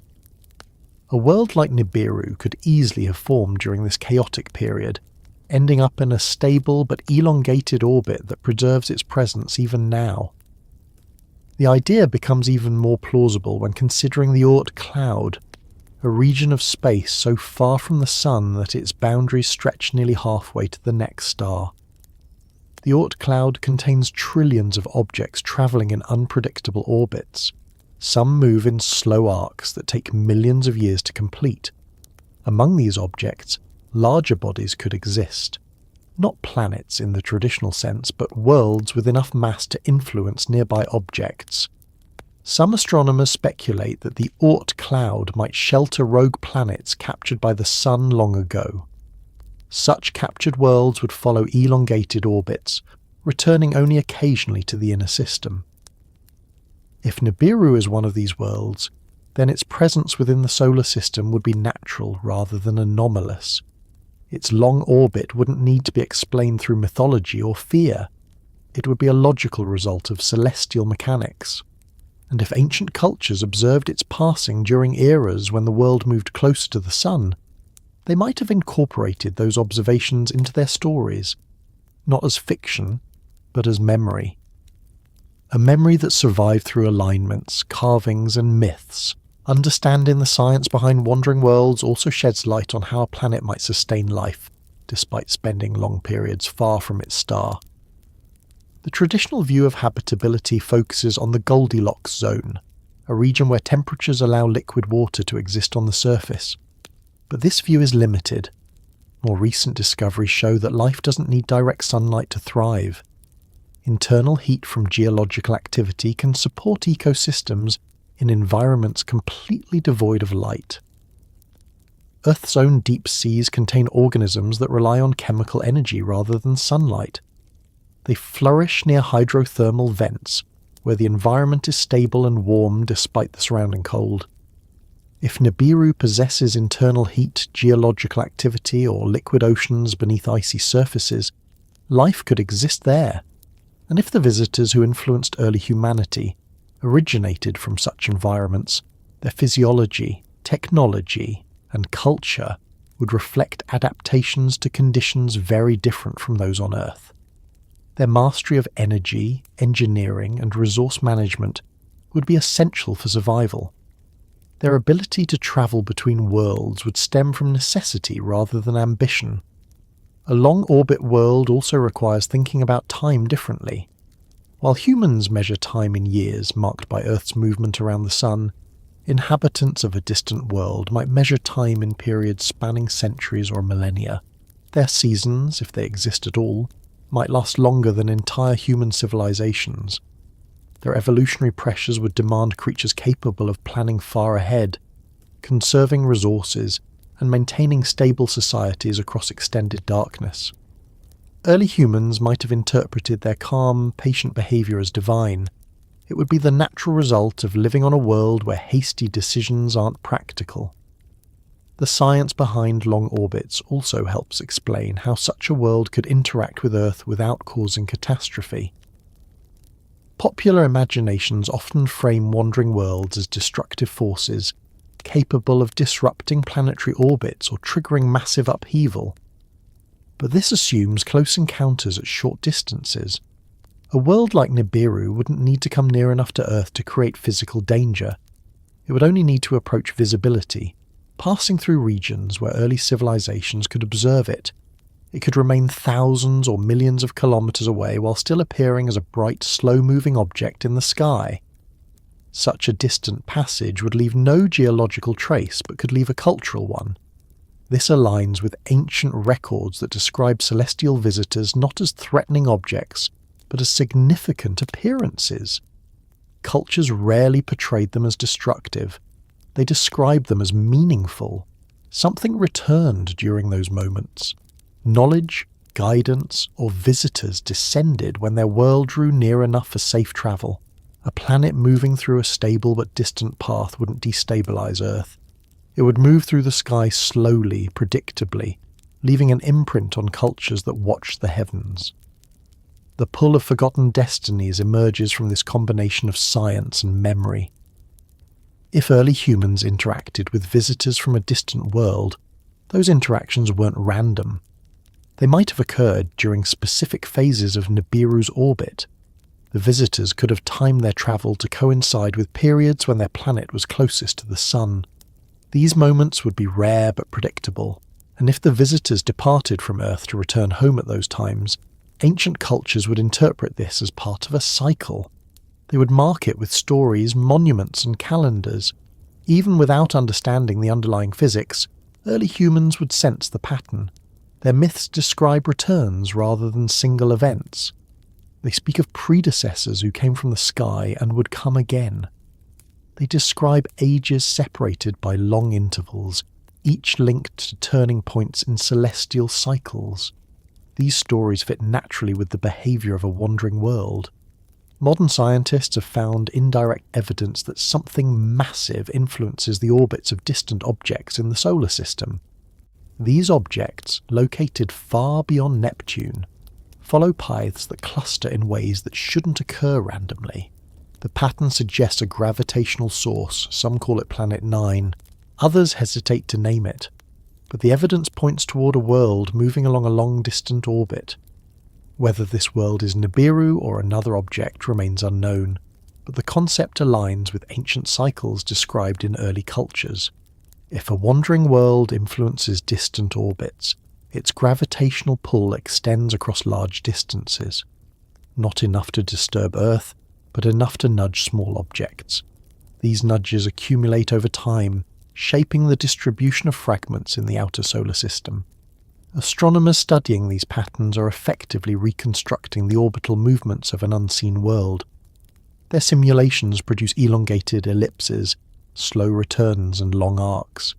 They match the concept of a wandering world moving through cycles that ancient observers could have witnessed during rare close approaches. The pull of forgotten destinies isn't about fate in a dramatic sense.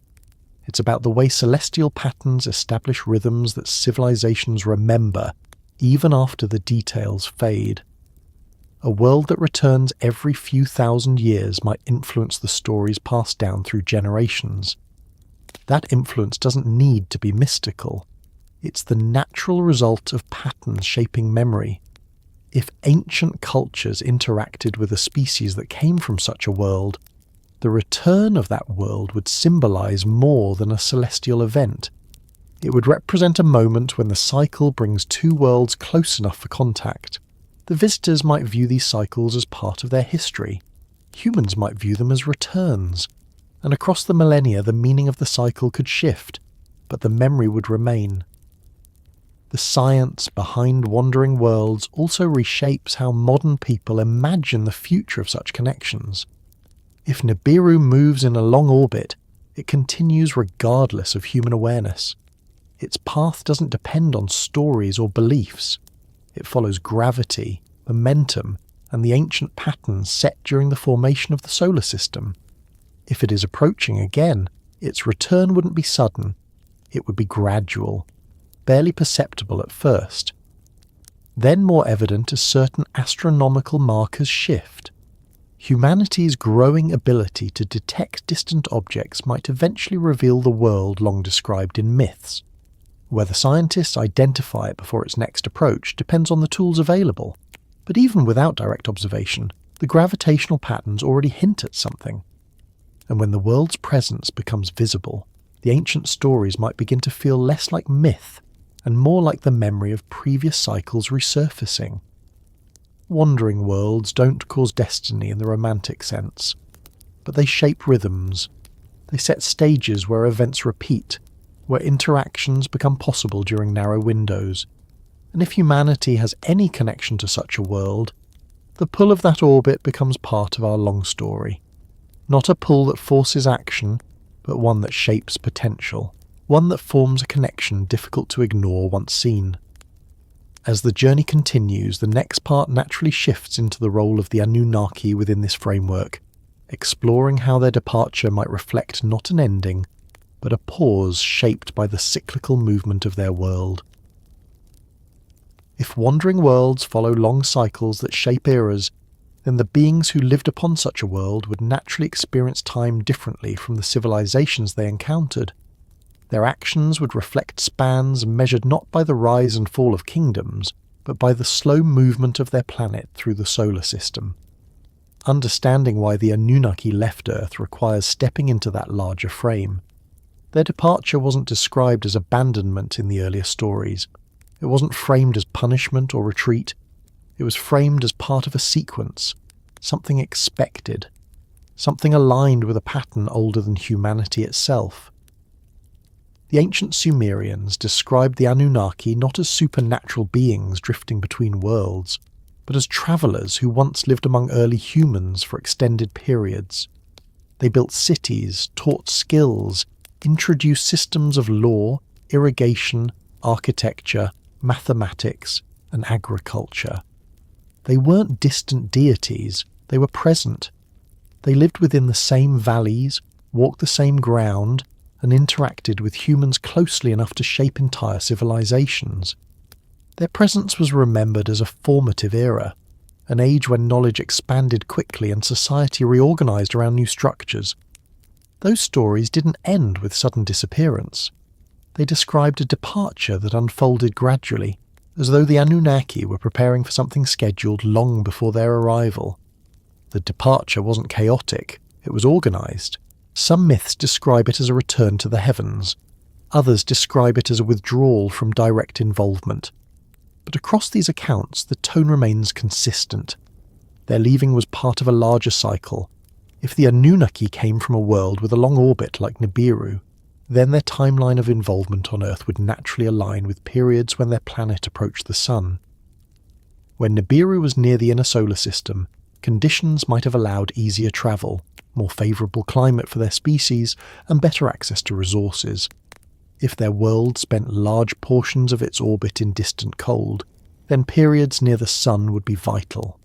They could rebuild habitats, replenish supplies, or reconnect with Earth for reasons shaped by necessity or tradition. The earliest stories hint at this logic without stating it outright. They describe the Anunnaki as arriving during a period known as a crossing. They left during another crossing. Their stories don't describe these moments only as divine actions. They describe them as celestial movements. The culture that recorded these events was deeply familiar with the sky. They wouldn't conflate mundane astronomical events with myth, unless the events held real significance. The Great Departure, as it appears in later retellings, wasn't a single moment. It seems to have occurred across generations, as if the Anunnaki slowly reduced their presence, handed responsibilities to humans, and prepared to leave Earth for an extended period. Their withdrawal was marked not by conflict, but by transition. They established kingship, priesthood, and rituals that preserved their knowledge in coded forms. They didn't erase their teachings. They embedded them into early human systems so they could survive during the long absence. Sumerian texts describe struggles among the Anunnaki themselves, disagreements over management of certain regions, questions about how human civilization should develop, and debates about the boundaries between involvement and autonomy. These aren't the concerns of gods in a mythological sense. They are the concerns of beings deciding the terms of a long departure. If their planet was preparing to move back into the distant parts of its orbit, they would need to decide what role humanity should play during the extended separation. The idea becomes clearer when viewed through the lens of time. Earth experiences seasons based on its yearly orbit. Nibiru, if it exists on a long elliptical path, would experience seasons lasting centuries or longer. A warm or stable period might prompt the Anunnaki to visit Earth. A long cold period approaching might compel them to return home. Their departure wouldn't be motivated by dissatisfaction with humanity. It would be motivated by environmental necessity. A species adapted to long cycles would align its behaviour to those cycles. Ancient stories depict the Anunnaki as beings with long lifespans. This doesn't mean immortality. It could reflect their biological adaptation to slow time cycles. If their planet spent most of its orbit in regions of low radiation and cold, their aging process might slow dramatically. Humans might age quickly by comparison, making the Anunnaki appear ageless. Their lifespan would allow them to plan across centuries rather than decades. This capacity for long-term strategy would shape their departure as well. The Great Departure likely involved several layers. One was environmental, another was cultural, another was biological. They may have understood that human civilization needed space to develop independently. The teachings established frameworks for writing, mathematics, agriculture, urban organization, and legal systems. These frameworks allowed humanity to grow without direct intervention. If the Anunnaki had remained, early humans might have become dependent on their presence. If they withdrew, humans could develop their own paths, while still carrying the foundational knowledge left behind. The departure was also described as partial. Some stories mention a group that remained behind in various roles, not as rulers but as watchers or guides. These roles appear in myths across multiple cultures. Figures described as wise strangers, celestial teachers, or forgotten guardians show up in traditions as diverse as Mesoamerican legends, Polynesian genealogies, Egyptian priesthood lore, and Sumerian temple accounts. These figures aren't portrayed as gods in the literal sense. They behave more like members of a species who remained during the long absence of the larger group. Over time, these lingering figures become mythologized. Their presence becomes exaggerated or obscured. But the core idea remains. The Anunnaki didn't vanish entirely. Their influence persisted through individuals who stayed, stories that encoded knowledge, monuments aligned with celestial cycles, and systems of rituals designed to preserve memory. If the Anunnaki left Earth because their planet began its long return into cold, then the Great Departure would coincide with a moment when their resources needed consolidation. Travelling between worlds during the distant phase of the orbit might be impossible or dangerous. They would need to return home before that phase began. Their departure wasn't a retreat. It was a strategic move shaped by the orbit of their world. Humanity, from the perspective of the Anunnaki, might not have been abandoned but entrusted. Early humans, shaped and instructed, were ready to begin their independent development. And this independence wasn't a rejection of the connection between the two species. It was part of the preparation for a future reunion, a reunion that would occur not through sudden arrival, but through the natural movement of Nibiru's orbit. Ancient stories describe this return with anticipation, not fear. They reference ages ending and new ages beginning when the cycle completes. The idea that we might return to Nibiru turns the narrative in a different direction. Instead of expecting the Anunnaki to return to us, the possibility emerges that humanity itself might become the travellers. If early humans were shaped by the Anunnaki, then the biological, cognitive, and cultural traits developed during those interactions might prepare future generations to make their own journey back. The return wouldn't be a forced relocation. It wouldn't be an extraction or a gathering. It would be a natural consequence of human development reaching a point where the journey is possible and meaningful. Human curiosity, technological advancement, and the drive to explore might reflect deeper patterns in our genome, traits shaped long ago for a purpose that wasn't fulfilled during the first cycles. The Anunnaki might have known that humanity would eventually reach a stage where travel across the solar system isn't impossible. Even now, humanity is making early attempts to explore beyond its homeworld. Spacecraft have crossed the boundary of the solar system. Telescopes map distant galaxies. Robots explore Mars. These actions are early steps toward understanding the environment beyond Earth. If the Anunnaki anticipated these steps, their departure could have been part of a plan to allow humans to grow until they could meet their ancestors on equal footing. Early interactions were hierarchical. The Anunnaki were the teachers. Humans were the students. A future reunion might reverse the dynamic or equalize it. It might involve humanity travelling outward, seeking the world once described as the place where the ancestors came from. The return wouldn't be merely emotional, it would be physical. A world like Nibiru, moving slowly along its orbit, would eventually approach regions where travel becomes easier.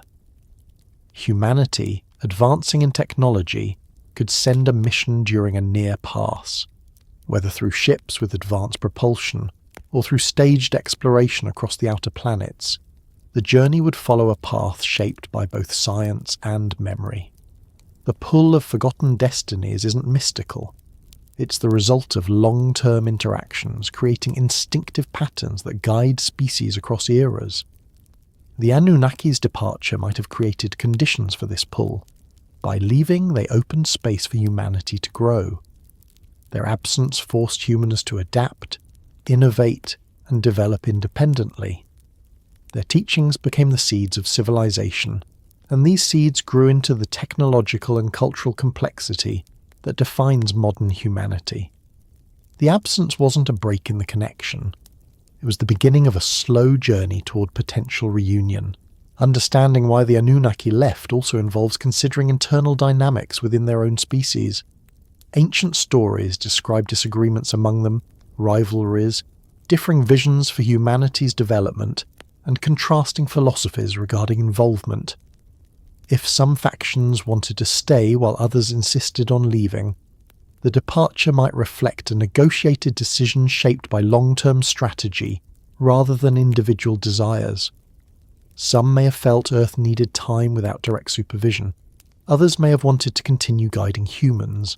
The departure wasn't perfect. It was complex. These complexities appear faintly in myth.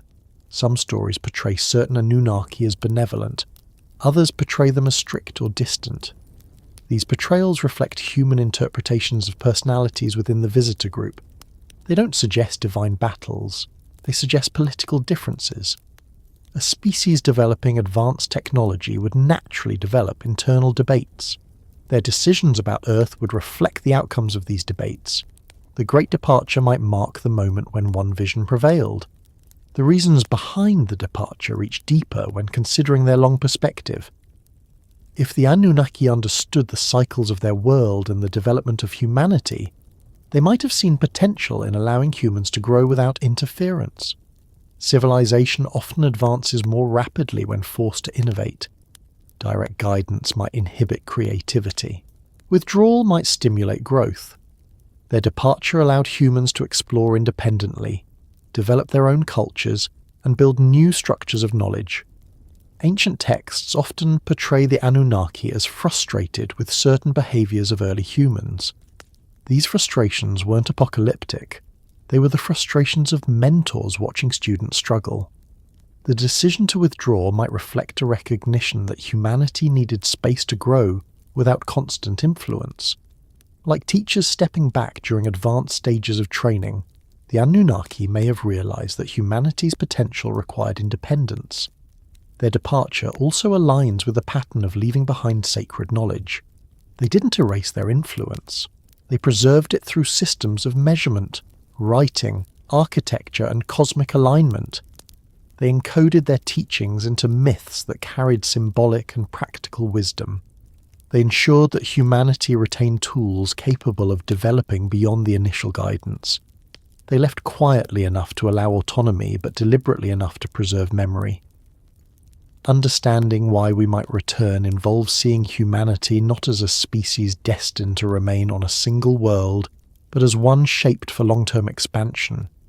The traits that define humans — curiosity, resilience, imagination, problem-solving — aren't limited to survival on Earth. They support exploration. These traits might reflect long-term planning embedded within the foundational stages of human development. If the connection between Earth and Nibiru is real, the return wouldn't be an act of nostalgia. It would be an act of completion. A species shaped by visitors from a distant world eventually reaches a point where it can travel outward and reconnect with its origin, not as dependents, not as pupils, but as participants in a cycle older than any civilization. This path leads naturally toward the next part, where ancient clues, memories, and myths merge with deeper implications about how these stories reflect human identity and the possibility of a future shaped by both science and ancestral patterns. If the Great Departure still echoes across the earlier stories, then understanding what remained afterward requires listening carefully to the quieter voices in ancient myths. Not the grand tales of gods waging battles, not the dramatic epics carved as propaganda for kings, but the softer, older stories that linger underneath. These stories often hide beneath the versions later rewritten by priests, scribes, and storytellers. They are the fragments told around fires, repeated by travellers, preserved in chants, encoded in rituals, and carried across generations until they lost their original context. These quieter myths are where the first hints of the Sky People remain, not loudly declared, but implied through patterns that appear consistently around the world. When looking at the myths of early civilizations, the first thing that stands out is the tone. The Sky People are rarely described as supernatural beings of pure imagination. They are depicted with surprising practicality. They arrive, they speak, they teach, they build, they leave. Their roles align with actions rather than miracles. Early humans didn't write about them performing feats that defied the laws of nature.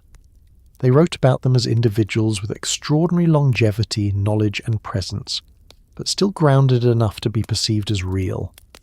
In Sumerian tradition, the Sky People weren't distant entities. They lived in specific locations associated with certain cities and landscapes. They built ziggurats not as temples to worship an invisible deity, but as structures linked to their own dwelling places. Texts describe them walking among humans, participating in councils, settling disputes, and interacting with kings. These stories didn't depict metaphors. They depicted experiences retold so many times that they eventually became part of the cultural identity. One of the clearest clues comes from the way early myths describe the distinction between the people of Earth and the visitors. The visitors are not framed as spirits or illusions. They are described with physical presence, tall, strong, radiant, or enduring. Yet they aren't portrayed as monstrous or frightening. They are familiar enough for humans to speak with them, learn from them, and even intermarry with them in some accounts. Civilizations rarely portray gods so intimately, unless they are trying to preserve the memory of real encounters. The Egyptians echo this pattern. Their earlier stories mention beings who came before the first pharaohs. These beings are sometimes called the Shining Ones or the First Ones. They brought knowledge of writing, astronomy, architecture, and ritual. They established the foundations upon which later dynasties built their authority. And while later periods turn these figures into deities, the earliest versions portray them as tangible individuals. Their presence eventually faded, but their memory remained in the form of myths describing visitors from a distant land beyond the sky. The Maya also preserved this theme in stories about ancestors who descended to bring knowledge. Their accounts describe beings arriving during earlier ages, teaching mathematics and timekeeping, and then returning to the heavens. The tone isn't mythical in the modern sense. It reads like the memory of an encounter, retold through generations until symbolic language replaced literal descriptions. Their codices record cycles of ages linked to celestial timing, suggesting that their ancestors believed these visitors appeared in alignment with specific astronomical patterns. Indigenous cultures across the Pacific maintain genealogies linking their origins to ancestors who came from the sky. These genealogies list names, relationships, and events as though they were describing human families. The ancestors aren't framed as metaphors. They are treated as real forebears whose stories were remembered through chants and rituals. The ships they arrived on are sometimes portrayed as vessels that travelled between realms, not as supernatural boats, but as objects described in the vocabulary available at the time. Aboriginal cultures in Australia maintain dreamtime stories that include beings who descended from the heavens to shape the landscape, teach early peoples, and then return to the sky. These stories often involve locations and physical descriptions rather than purely symbolic imagery. In many cases, they align with specific sites believed to be meeting places between the earth and the sky. The stories don't require literal interpretation to suggest that early people had encounters they tried to preserve in the only storytelling language available. Similar themes appear in the myths of the Dogon in West Africa. Their traditions describe visitors from a distant star system who brought knowledge of astronomy long before telescopes existed. For decades, researchers dismissed these stories as coincidences, but the precision of the Dogon astronomical knowledge is difficult to attribute to chance. Their stories describe beings who descended and taught early ancestors about the structure of the cosmos. When these stories are examined through a modern lens, they resemble early accounts of contact encoded into myth. In North and South America, indigenous traditions describe sky beings with remarkable consistency. The Hopi speak of ancestors who came from the heavens during earlier worlds. The Lakota recount stories of people who descended to teach them about harmony, tools, and survival. The Inca preserved stories of Viracocha, a figure who arrived from beyond the sky, brought knowledge, and departed with the promise to return. These stories often include descriptions of physical features, clothing, and behaviours that sound more like individuals than supernatural abstractions. The recurring pattern across cultures isn't just the presence of visitors, it's the memory of their departure. Nearly every tradition that contains a sky people myth includes a moment when the visitors left. The departures are not framed as random events.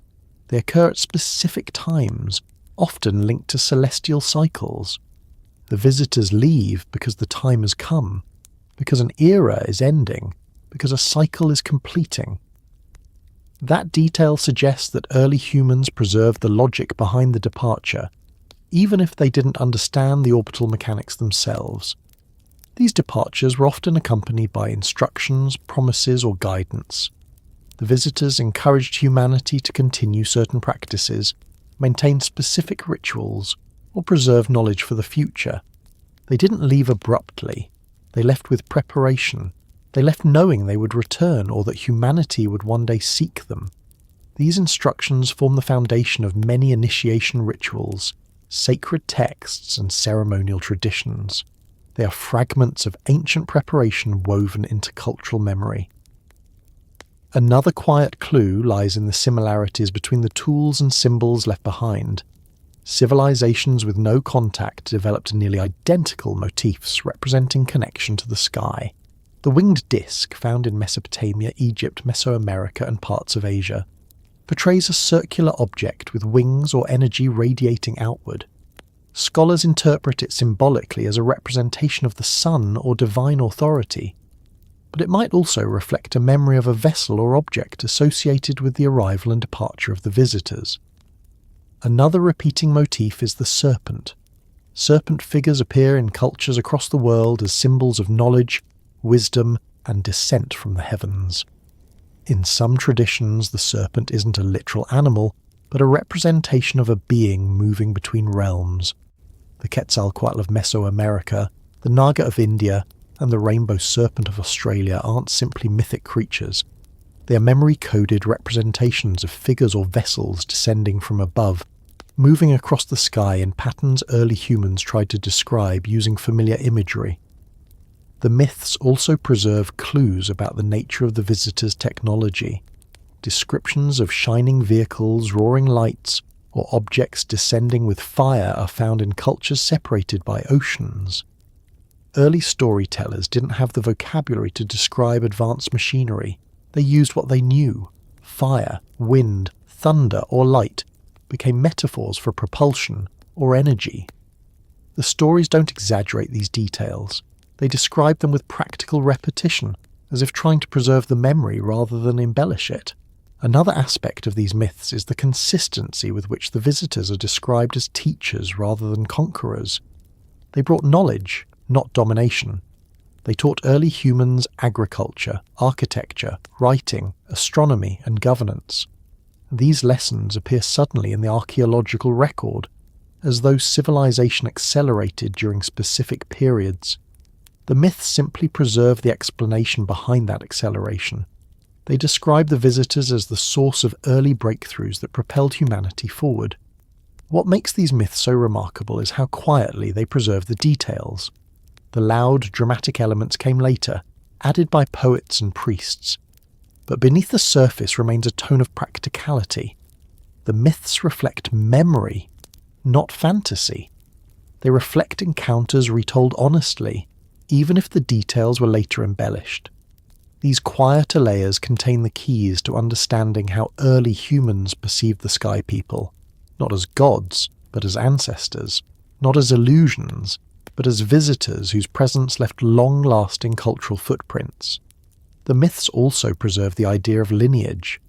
Many traditions claim direct descent from the sky people. These claims aren't symbolic, they are specific. They list genealogies that begin with individuals described as coming from above. These genealogies often serve as the foundation for rulership or priesthood. They imply that certain individuals or families held knowledge or authority because their ancestors interacted with the visitors. This pattern appears in Sumer, Egypt, Polynesia, Mesoamerica, and parts of Africa. The consistency suggests that these traditions reflect real historical memories passed down in encoded form. The myths also hint at long absence and long return. They describe cycles where the sky people come during one age and leave during another. They describe eras when contact is possible, followed by long periods of separation. They portray the relationship between humans and the visitors not as linear but cyclical. and these cycles align with the long movements inferred from Nibiru's hypothetical orbit. When modern archaeologists encounter these stories, they often interpret them symbolically, but symbolism arises when literal memory fades. The earliest versions of the myths often contain simple, straightforward descriptions. Later retellings add metaphor, divinity, and poetic structure. But the core persists. It points to real encounters preserved over millennia through oral tradition. Another quiet clue lies in the way myths describe the return. They don't portray the visitor's reappearance as a catastrophic event. They portray it as a natural continuation of the cycle. The sky people aren't meant to be feared. They are meant to be remembered. Their return is treated with anticipation, not terror. This perspective aligns with the idea that the visitors left intentionally, expecting humanity to grow, develop, and eventually meet them again in a more balanced relationship.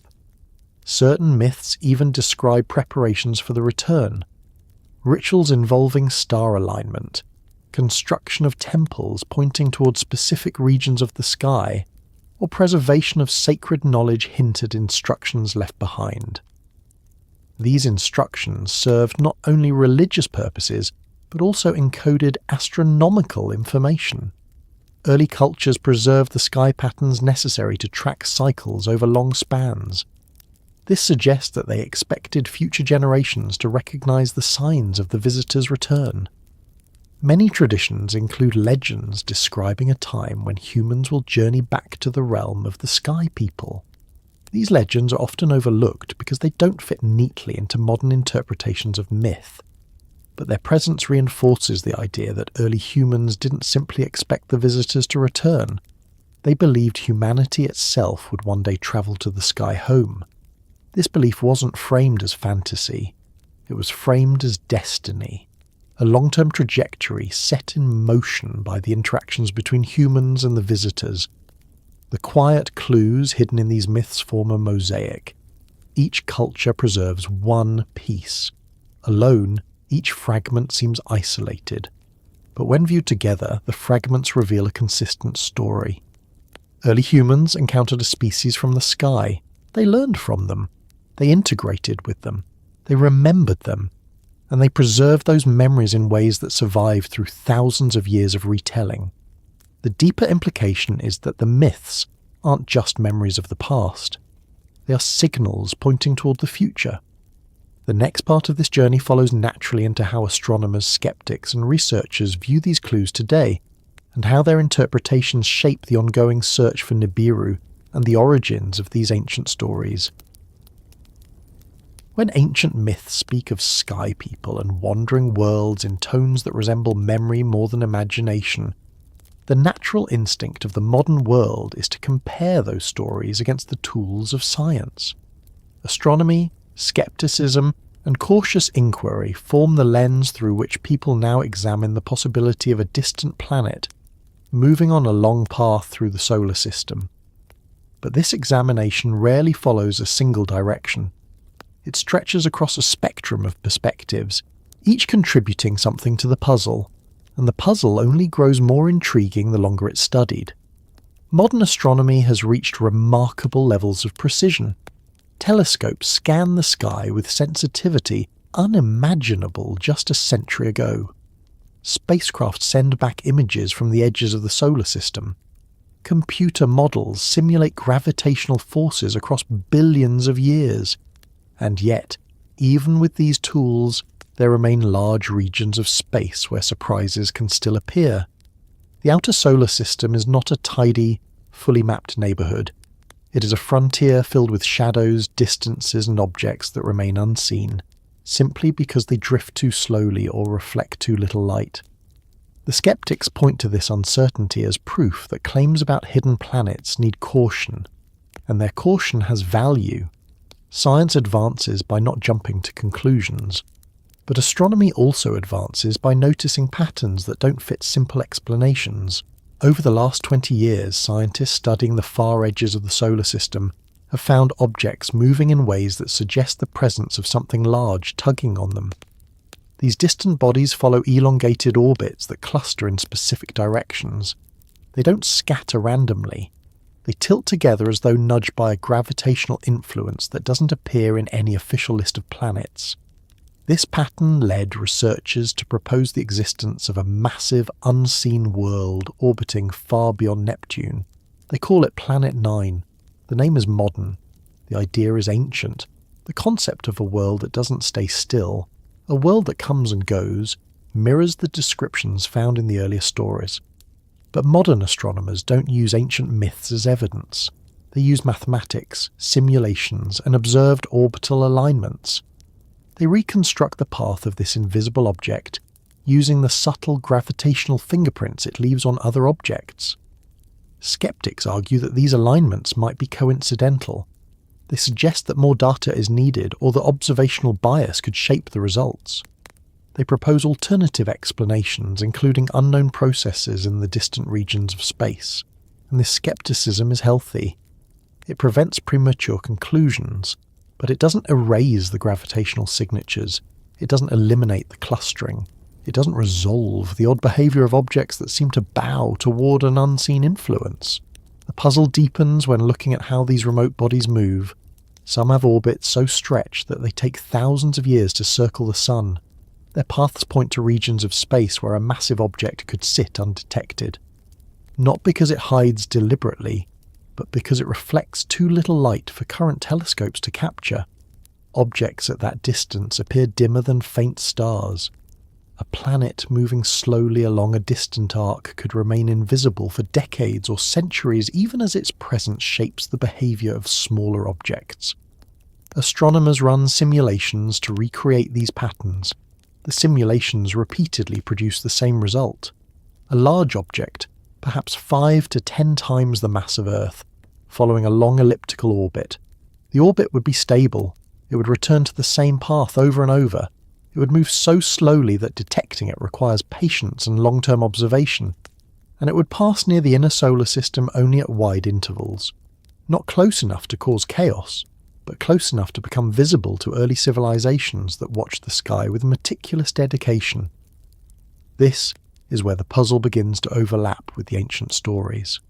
Not because the stories provide scientific evidence, but because both sources point toward a similar concept. A world that doesn't remain in one region of the sky. A world that travels a long route, appearing only during certain eras. A world that leaves, returns, and influences the course of human history indirectly. Skeptics remain unconvinced. They point out that the solar system has been mapped in detail by spacecraft and telescopes. They emphasize that extraordinary claims require extraordinary evidence, and they note that no direct image of such a planet exists yet. But the absence of direct detection isn't definitive. The sky is vast. The region where such a planet might reside is large enough to hide thousands of Earths. Telescopes move slowly across these distances. Observational time is limited, and infrared surveys, which could detect distant planets through heat signatures, often miss cold objects that emit too little radiation. If Nibiru exists, it wouldn't radiate strongly. It would spend much of its orbit in regions where sunlight barely reaches. Its temperature would drop. Its visibility would diminish. Its presence would be marked more by gravitational influence than by light. And for astronomers, that influence remains the primary clue. Some researchers embrace the possibility of Planet 9. They argue that it solves too many orbital puzzles to be dismissed. It explains why certain objects cluster. It explains why others tilt at unusual angles. It explains anomalies in the distribution of small icy bodies. It even explains some irregularities in how the outer planets move over long timescales. Their position isn't based on myth or speculation. It's based on mathematical consistency. Other researchers propose alternative models. They suggest that multiple smaller objects could produce similar effects, or that early interactions with passing stars might have shaped these orbits. These ideas add layers to the debate, making the puzzle more intricate rather than simpler. Skepticism becomes more complex when acknowledging how much of the solar system remains unknown. The region beyond Neptune isn't fully mapped. Even Pluto, once considered a major planet, is a tiny body compared to the hypothesized mass of Planet 9. Objects farther away reflect so little sunlight that detecting them requires advanced instruments, many of which are only now reaching the necessary sensitivity. Astronomy has a history of discovering planets indirectly long before they're seen. Neptune was detected because its gravitational influence affected Uranus. Astronomers predicted its existence mathematically before any telescope captured it. The same principle applies now. The farthest regions of the solar system reveal a signature, a tug, a curvature in orbits. Something is there. The debate concerns what that something is. Skeptics point to the need for caution before labelling it a planet. They emphasise the possibility of bias in interpreting the data. But even their caution acknowledges the anomalies. They don't deny the odd movements. They simply offer competing explanations. This dynamic creates a landscape where certainty remains out of reach, but the possibility remains strong. The idea of a wandering world moves from myth into science, not through belief, but through patterns. Patterns observed, measured, and tested. These patterns suggest that the solar system may host more planets than previously thought. Not bright, warm worlds like Earth, but dark, distant bodies that travel slowly and reveal themselves only through interactions with others. This brings us to the deeper puzzle: why this world doesn't stay still. If Nibiru or Planet 9 exists, its orbit would be so elongated that it would spend most of its time far from the inner solar system. This movement isn't chaotic, it's stable. It follows a path shaped by gravitational influence long before modern civilizations began observing the sky. A world like this would appear to early humans only for a brief portion of its cycle. It would move slowly, shining faintly, perhaps large enough to capture attention. It might pass through constellations that ancient astronomers tracked meticulously. It would become a sky marker, a significant object returning after eras too long for any single individual to witness twice. Civilizations that tracked the stars over generations would notice its pattern. They would embed its appearance into stories, carvings, or rituals. And when the world faded back into darkness, the memory would remain. This memory might distort over time. Later cultures would retell the stories. Priests would reshape them. Poets would reinterpret them. But the core memory wouldn't vanish. It would quiet. It would soften. It would survive as myth rather than history. But myths often preserve truths when history loses them. Modern skeptics dismiss these myths as inventions, but they rarely examine the consistency of these stories across continents. They treat each culture independently rather than as part of a global pattern. And because science and mythology operate in different spheres, many assume the two cannot overlap. But they don't need to overlap perfectly. They only need to reflect similar structures for the connection to hold weight. Some astronomers approach the puzzle with curiosity rather than dismissal. They recognize that ancient cultures may have observed real celestial events that modern researchers haven't yet identified.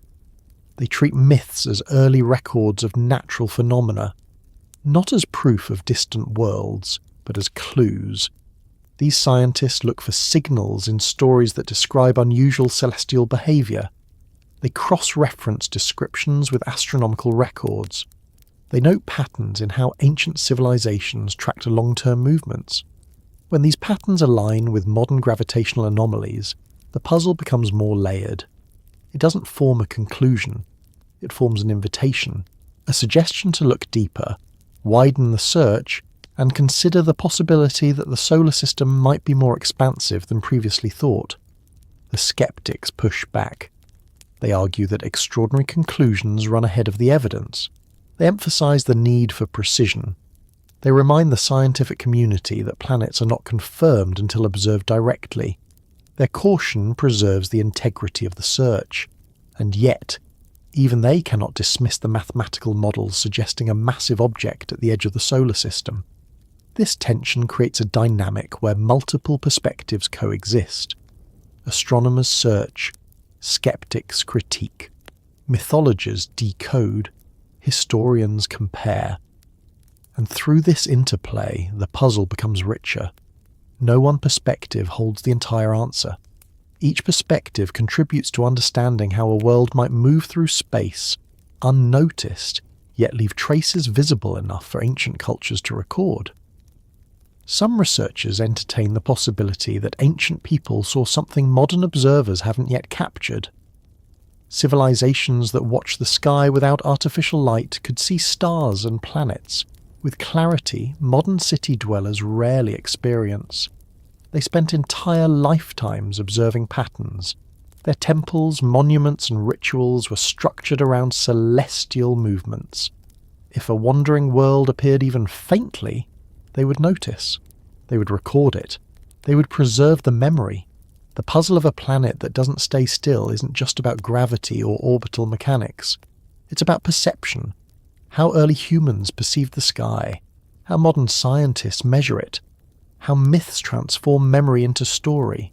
How skepticism challenges assumptions. And how evidence can remain incomplete yet compelling. The debate isn't resolved. No telescope has yet captured a direct image. But the search continues. And as instruments improve, the possibility grows that the world long described in myth and hinted at in orbital anomalies may eventually be found. The journey naturally moves into the next part, where the line between myth and measurement begins to blur further, revealing how ancient memory and scientific inquiry converge to shape a bigger understanding of humanity's place in the solar system. If the puzzle of a wandering world begins with gravitational signatures and ends with ancient stories that refuse to fade, then understanding the possibility of a homecoming requires walking carefully between two languages that rarely meet. One language belongs to physics, with its equations, measurements, simulations, and long-term models. The other belongs to folklore, with its stories, symbols, memories, and fragments of meaning carried through generations. They sit on opposite sides of the modern mind. One demands precision, the other carries impressions. But when both point toward the same pattern, the space between them becomes less a divide and more a corridor connecting two ways of understanding the same long history. Physics describes the cosmos with consistency. It traces motions through gravity, mass, and momentum. A world on a long elliptical orbit would behave according to these laws. It would return to the same path over and over again. Its movement wouldn't be random. It would be predictable if the parameters were known. Folklore also describes cycles, returns, and long passages of time, not with calculations, but with stories that echo the same rhythms. The difficult part isn't reconciling the two fields. It's recognizing that both may be describing the same phenomenon through different lenses. When ancient myths speak of ages ending and new ages beginning, they rarely explain these cycles in terms of astronomy.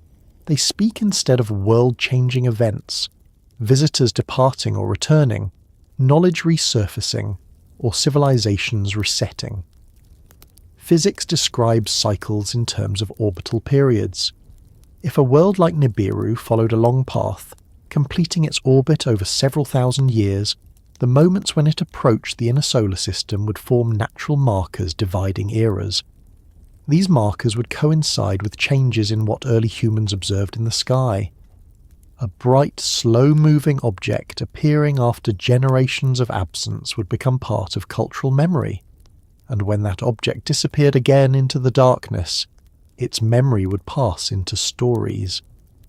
The alignment between these two perspectives isn't evidence in a scientific sense, but it suggests that early humans were responding to real celestial events.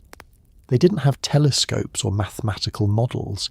They had direct observation and long cultural memory. They watched the sky because it governed survival. They preserved unusual events because such events shaped significance. And they retold stories of encounters or departures with a tone that suggests continuity rather than invention. Physics offers a way to understand these cycles more concretely. A world on a long elliptical orbit would move slowly for most of its journey. It would accelerate as it approached the sun, linger in regions where visibility increased, then drift back into the distant cold. Humans could observe its approach over many years. They could incorporate its presence into sacred architecture. They could align temples to trace its movement. The return of this world wouldn't need to be dramatic. It would be gradual, noticeable only to those who watch the sky closely. The disappearance would be just as gradual, fading from sight but remaining in memory. Folklore preserves these impressions with remarkable consistency. Civilizations separated by oceans describe beings who arrived from the sky, taught early humans, and left with the promise of returning. Each culture frames the story in its own language, but the structure remains the same. These stories don't contradict physics. They illustrate how early societies interpreted events shaped by celestial cycles. They describe the human side of phenomena that physics describes mathematically. The connection becomes clearer when considering how cultures mark time. Most ancient calendars tracked not only yearly cycles, but grand cycles lasting centuries or thousands of years. The Maya counted ages measured in long sequences. The Sumerians listed dynasties descending from beings who lived through multiple human lifetimes. The Egyptians spoke of epochs governed by different celestial influences. These systems weren't arbitrary. They reflected observations of patterns extending beyond ordinary lifespans. If a wandering world returned only once every few thousand years, its appearance could mark the beginning or end of an age. Those moments would become culturally significant. Stories would encode them, rituals would preserve them, knowledge keepers would track them, and in time, the reason behind those markings might fade while the markings themselves persisted. Physics explains the motion. Folklore explains the meaning humans attach to the motion. The space between them forms the possibility that both fields are describing the same phenomenon from different vantage points. Exploring whether a homecoming could be written into the cosmos means looking at how cycles shape behavior. The solar system operates through cycles. Planetary orbits follow consistent paths. Axial tilts create seasons. The precession of Earth's rotation shifts the sky slowly over millennia. These rhythms influence climate, migration, agriculture, and culture. Human civilizations grow, collapse, and transform in response to these changes. Long-term cycles leave marks on history even when the people living through them don't understand the underlying mechanisms. If Nibiru exists, its orbit would be one of these cycles, a long, stable pattern shaping subtle aspects of the solar system. Its influence might not be catastrophic. It might be gentle, indirect, or distant. But its presence could still affect cultural memory if early humans observed its rare return. Such observations wouldn't be interpreted in terms of orbital mechanics. They would become stories of ages changing. They would become myths.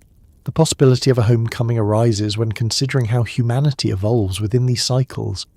If the early interactions between humans and the visitors shaped human development, the return of their world might not be about the visitors arriving again. It might be about humanity reaching a point where the journey outward becomes possible. Physics allows for travel between worlds. The challenge lies in technology, energy, and endurance. As humans develop more advanced propulsion systems, better materials, and deeper understanding of space, the idea of travelling to a distant world becomes less unrealistic.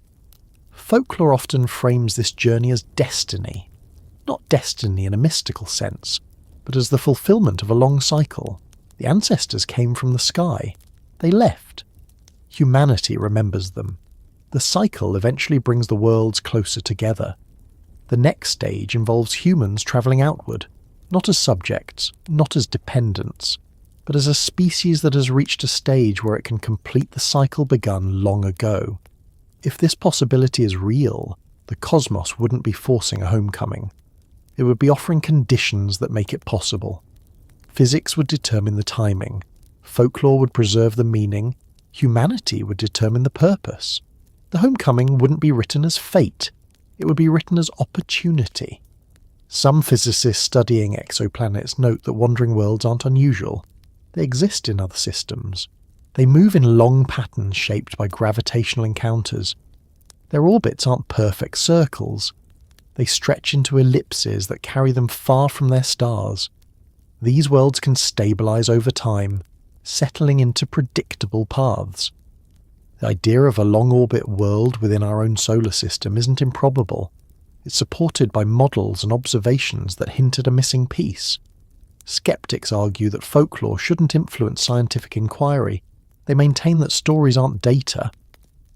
But even skeptics acknowledge that myths sometimes preserve information about natural phenomena. Volcano eruptions, floods, comets, and eclipses all appear in myth with varying levels of accuracy. If early civilizations observed a rare celestial event involving a wandering world, they would preserve that observation in the form available to them. The story would become myth. The myth would carry memory. The space between physics and folklore isn't a contradiction. It's an interwoven narrative where one describes the mechanism and the other describes the experience. If humanity were shaped partly by visitors from a distant world, and if that world moves according to cycles measured in thousands of years, the homecoming wouldn't need to be forced. It would unfold naturally if conditions allowed.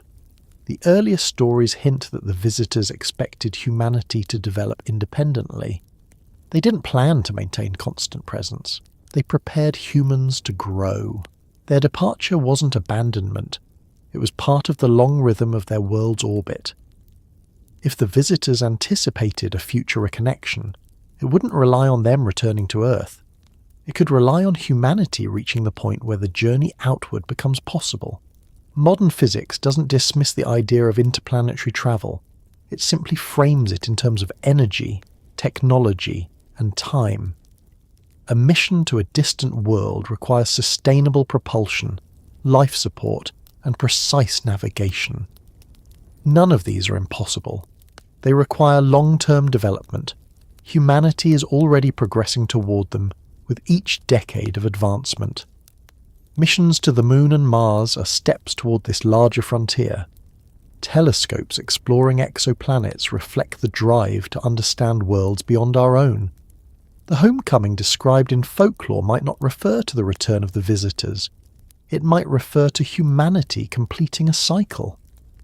A species once shaped by travellers eventually becoming the travellers themselves.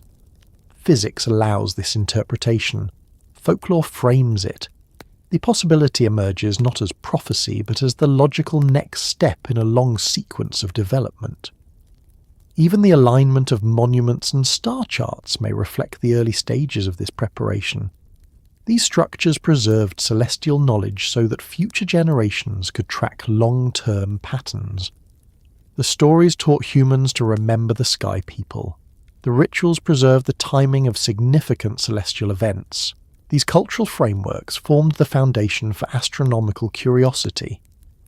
Over time, that curiosity grew into science, and science now approaches the point where it can locate wandering worlds, measure their paths, and consider travelling to them. The idea that a homecoming is written into the cosmos doesn't require the universe to act with intention. It only requires humans to recognise patterns linking their past to their potential future. Physics shapes the framework.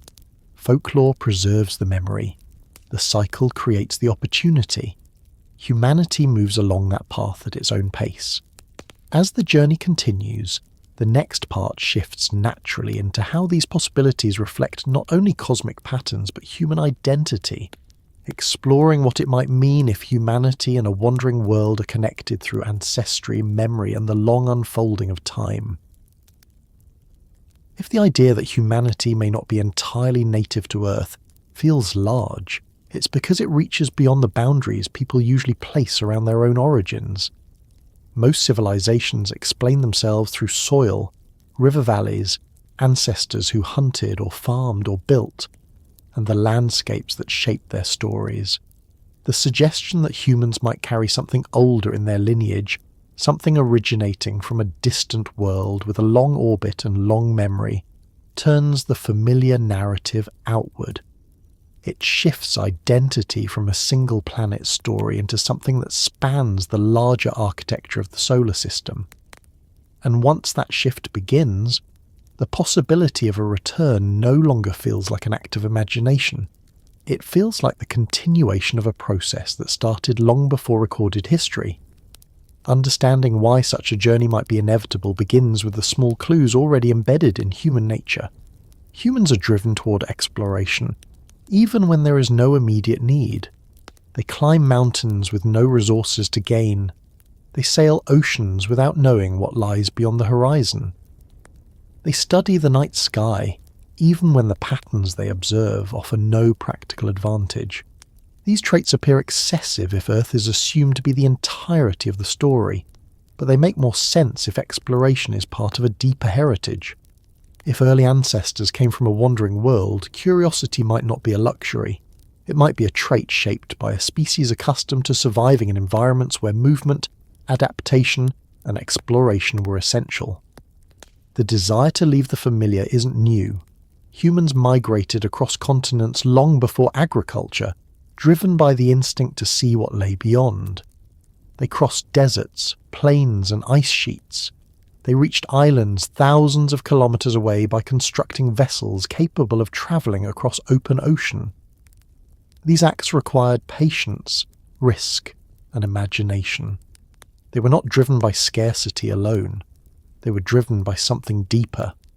Migration is written into human behavior with a firmness that doesn't fade. Each new era adds another layer, but the underlying impulse remains. If early influences from the visitors shaped humanity, then traits like curiosity, resilience, and adaptability may have been reinforced intentionally. The visitors might have understood that human survival depended on these traits. They might have enhanced them through teaching or genetic integration. They might have shaped early humans to flourish not only on Earth, but potentially on other worlds.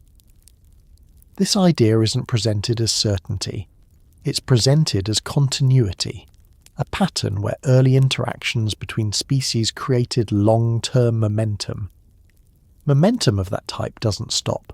It carries through generations. It manifests when humans look at stars and feel something familiar rather than foreign. It appears in myths describing origins not from Earth alone, but from the heavens. It appears in rituals that speak of returning to a homeland beyond the sky. These rituals aren't products of modern science fiction. They're older than writing, woven into chants, songs, and genealogies. Science often frames origin stories through genetic data, fossil records, and environmental shifts. These tools reveal how humans developed physically. They show how species migrated and adapted, but they don't capture the full scope of consciousness. They don't explain why humans pursue meaning with such intensity, or why they construct stories connecting themselves to the sky even when no practical need exists. Those impulses reflect something else, maybe memory, maybe instinct, maybe traces of origin preserved indirectly. If humanity carries anything from a distant world, it wouldn't necessarily be obvious in physical traits. It would appear in tendencies, in ways of thinking, in curiosity, in the pattern of building societies that look upward rather than only at the ground beneath their feet. It would appear through architecture aligned to stars, rituals tied to celestial events, calendars measuring cycles longer than lifetimes, and persistent stories describing ancestors who came from far away.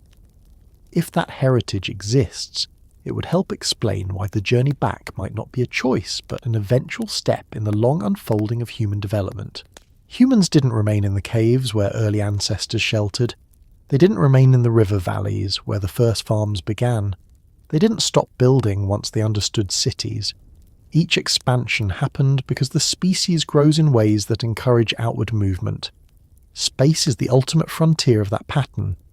When astronauts describe Earth from above, they often speak of a feeling that doesn't align with fear or alienation. They describe recognition. They describe calm. They describe a sense of fitting into a larger structure without knowing why. A journey outward doesn't begin with spacecraft alone. It begins with the psychological readiness of the species. Humanity is already moving in that direction. Telescopes search for distant planets. Spacecraft probe the outer solar system. Missions to the Moon and Mars shift from dreams to plans. Technology expands the reach of the species slowly but steadily. and each advancement reflects the same pattern. Humans develop tools to go farther. If early ancestors carried knowledge or instincts linked to a world like Nibiru, the urge to return wouldn't appear as longing. It would appear as curiosity. It would appear as persistence in exploring the unknown. It would appear as a natural progression rather than a sudden revelation. Humans might not consciously know why they seek distant worlds, but the impulse remains, present even in childhood, when looking at the stars evokes something that feels older than memory. The inevitability of a return isn't about destiny in a literary sense. It's about trajectory. Species evolve in response to their environments. If humans were influenced by beings from a wandering world, their development might include traits suited for long-term exploration. Not wings or gills, but traits of mind, traits of emotion, traits of innovation. These traits would drive them outward eventually, regardless of how long it takes. Technology also follows this trajectory. Early humans built tools to shape their immediate surroundings. Later humans built tools to extend their reach. Navigation, ships, telescopes, rockets, satellites. Each tool carries humans farther from the ground where the species began. One tool leads to another. Each invention becomes a foundation for the next. This chain isn't random. It follows a pattern of increasing reach and increasing complexity. That pattern aligns with the idea of eventual interplanetary travel. If Nibiru exists, and if it approaches the inner solar system during certain eras, the timing of this approach may converge with humanity's technological development. This convergence wouldn't be planned deliberately. It would arise naturally if both species followed long-term cycles shaped by their worlds. Nibiru would move closer as part of its orbit. Humans would advance as part of their progression. These two paths could meet, not because of prophecy, but because conditions align. Ancient myths describe returns not as events to fear, but as events carrying significance. These myths speak softly about reconnection, not destruction. They describe visitors recognizing humanity's growth. They describe people traveling to the realm of the sky people. These stories preserve impressions of earlier cycles when interaction was possible. They hint that similar conditions might occur again. Some cultures describe humanity as a species that once lived elsewhere and migrated to Earth during an earlier age. These stories aren't literal in every detail, but they preserve concepts that align with the idea of a long-orbit world interacting with Earth. They portray Earth as a temporary home, not inferior, not unimportant, simply the place where the species matured, a place where humans developed identity, culture, technology, and independence. If humans originated partly from a distant world, the return wouldn't be about reclaiming that world. It would be about understanding the origins of the species in a broader context. It would be about filling in the missing pieces of a long story. It would be about meeting the ancestors on equal footing rather than as learners. The return wouldn't diminish Earth's significance. It would enhance it by showing how Earth fits into a larger narrative. The question of inevitability becomes clearer when considering how evolution works. Species that develop intelligence and communication tend to expand their environments. They create tools that allow them to survive in places beyond their natural limits. Humans have already adapted to living underwater for extended periods, flying at high altitudes, and surviving in regions with extreme temperatures. Space is the next extension of this adaptability. Humans may not be physically designed for space, but technology compensates for biological limits. The development of artificial habitats, life support systems, and propulsion technologies brings humanity closer to the possibility of travelling long distances. And once these technologies mature, the barriers separating Earth from the outer solar system diminish. The idea of visiting a world like Nibiru becomes less unrealistic. The species that once looked at the sky with awe becomes a species capable of reaching for it directly. If humans carry traits shaped by early interactions with the visitors, these traits would push them toward environments resembling those of the visitors. If Nibiru is a world of long cycles, cold regions, and deep endurance, The species that grew from that influence might be unusually suited for long-term planning, resilience, and sustained curiosity. These qualities are already visible in human behaviour. They appear in scientific research that spans decades. They appear in space missions that require patience and commitment. They appear in generational projects building telescopes, observatories, and spacecraft. Even if the visitors never intended humanity to return, the possibility remains because humanity continues to push outward. If Nibiru moves along a predictable orbit, humanity could calculate the timing of its next approach once the world is detected. And if the approach aligns with technological readiness, the journey outward would become a natural step in the progression of exploration. The inevitability of a return doesn't mean every individual feels called to the stars. It means the species, taken as a whole, moves in that direction. Enough individuals pursue exploration that the collective trajectory becomes clear. Humanity expands its reach, whether or not everyone participates. The species grows through a combination of curiosity and persistence. This combination has carried humans across continents, oceans, and now into orbit.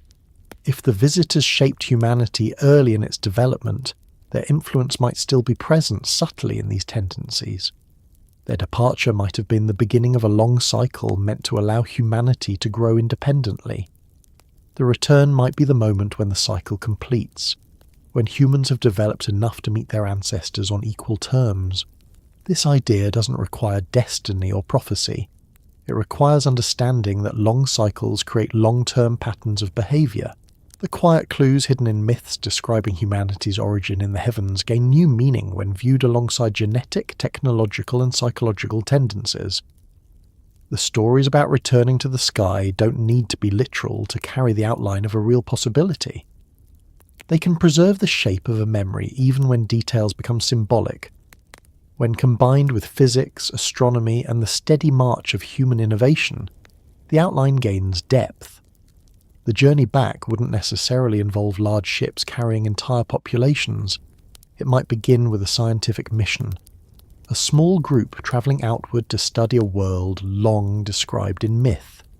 Their journey would fulfill a pattern older than recorded history. It would represent humanity stepping beyond Earth not as exiles, but as explorers. And if Nibiru is inhabited, the encounter wouldn't be a confrontation. It would be a continuation of a relationship that began in the earliest ages of civilization.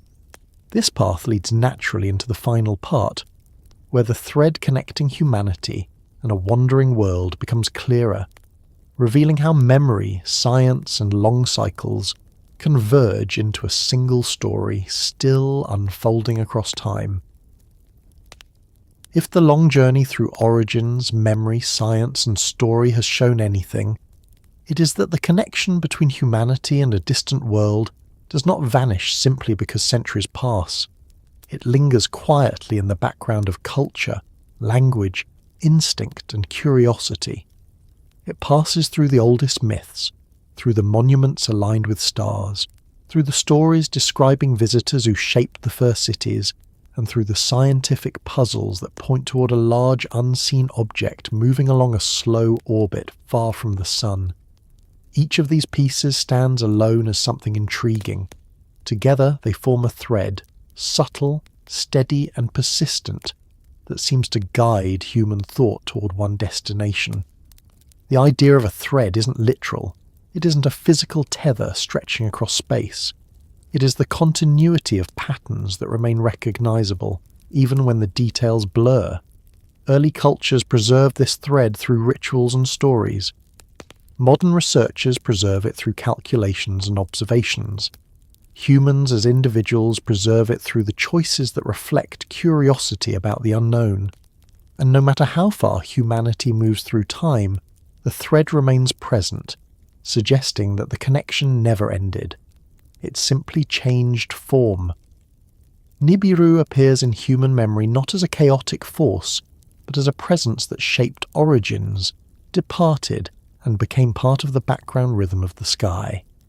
The departure didn't erase the memory. It transformed it into tradition. Traditions evolved into myths. Myths became symbols. symbols persisted long after their original context faded, and beneath these layers, the thread continues to run quietly from one age to the next. Part of what makes this thread so enduring is the way ancient stories describe the relationship between Earth and the visitors. These stories rarely frame the visitors as invaders. They frame them as teachers, travellers, or ancestors. They arrived because conditions allowed it. They left because their own world demanded it. Their departure wasn't described as a loss. It was described as a turning of the cycle. And cycles don't end. They return. This idea would carry little weight if it appeared only in one place. But it appears in Sumer, Egypt, Mesoamerica, Polynesia, and the oral traditions of cultures spread across distant continents. Even when the names differ and the imagery shifts, the underlying structure remains the same. A people from the sky came during an earlier age. They taught, built, guided, or lived among early humans. They eventually departed with the expectation that the connection would not remain dormant forever. The thread also persists because humans continue to look upward for meaning, not out of fear, but out of recognition. The night sky evokes something familiar even though it contains nothing that resembles Earth. This sense of recognition has no obvious explanation. It appears long before modern astronomy. It appears in cave paintings depicting constellations, in rituals tied to solstices, in seasonal celebrations marking celestial movement. These practices may appear symbolic, but they reflect an attention to the sky that feels older than recorded history. Even when civilizations collapse or rewrite their traditions, the sky remains the same. The stars reappear in predictable positions. The planets follow their consistent paths. And when something unusual appears, a comet, an eclipse, a wandering object, cultures mark it. They make stories to preserve the memory. They treat these events as significant because unusual events stand out from the rhythm of the ordinary. If Nibiru followed a long orbit that brought it into the inner solar system only during certain eras, its appearance would be one of those unusual events. It wouldn't need to be dramatic. It wouldn't need to approach dangerously close. It would only need to appear in the sky as an object not seen for generations. Ancient astronomers observing the night with clear skies and sharp memory would notice. They would treat the event as meaningful. Their records, sometimes carved, sometimes oral, sometimes symbolic, would preserve the impression long after the object faded. The thread connecting humanity and Nibiru persists, partly because humans remember through patterns rather than details. When a memory spans thousands of years, the details dissolve. What remains are the broad shapes, the idea of a world that comes and goes, the belief that early ancestors came from above, the expectation that something will return, or that humanity will travel outward. These broad shapes survive because they align with human instincts rather than with specific facts. They remain stable because they don't require precision to retain meaning. Science, for its part, has begun to uncover patterns in the outer solar system that align with the idea of a wandering world. Astronomers conducting surveys of distant objects have found orbits clustered in ways that suggest the presence of something large and unseen. This gravitational influence doesn't confirm myth. It simply indicates that the solar system contains more complexity than the familiar model suggests. But the alignment between these discoveries and the long-held stories of a distant world does not need to be exact to feel significant. It only needs to show that the concept of a wandering world is not implausible. If Nibiru exists, its orbit would create long cycles that humans couldn't track easily through modern calendars. But ancient cultures measured time differently. They counted in long spans. They recorded events in cycles. They tied ages to celestial movements. They created calendars that spanned thousands of years rather than a few decades. This approach to time reflects the mindset of a species that perceives connection through long patterns rather than short intervals, and these long patterns align with the idea of a world moving slowly through the outer solar system. The thread leading toward a return doesn't require belief or prediction. It requires recognizing the ways humans behave when faced with the unknown. Humans investigate. They construct explanations. They develop tools to see farther. They travel outward as soon as they are able. Every major step in human development has involved expanding boundaries.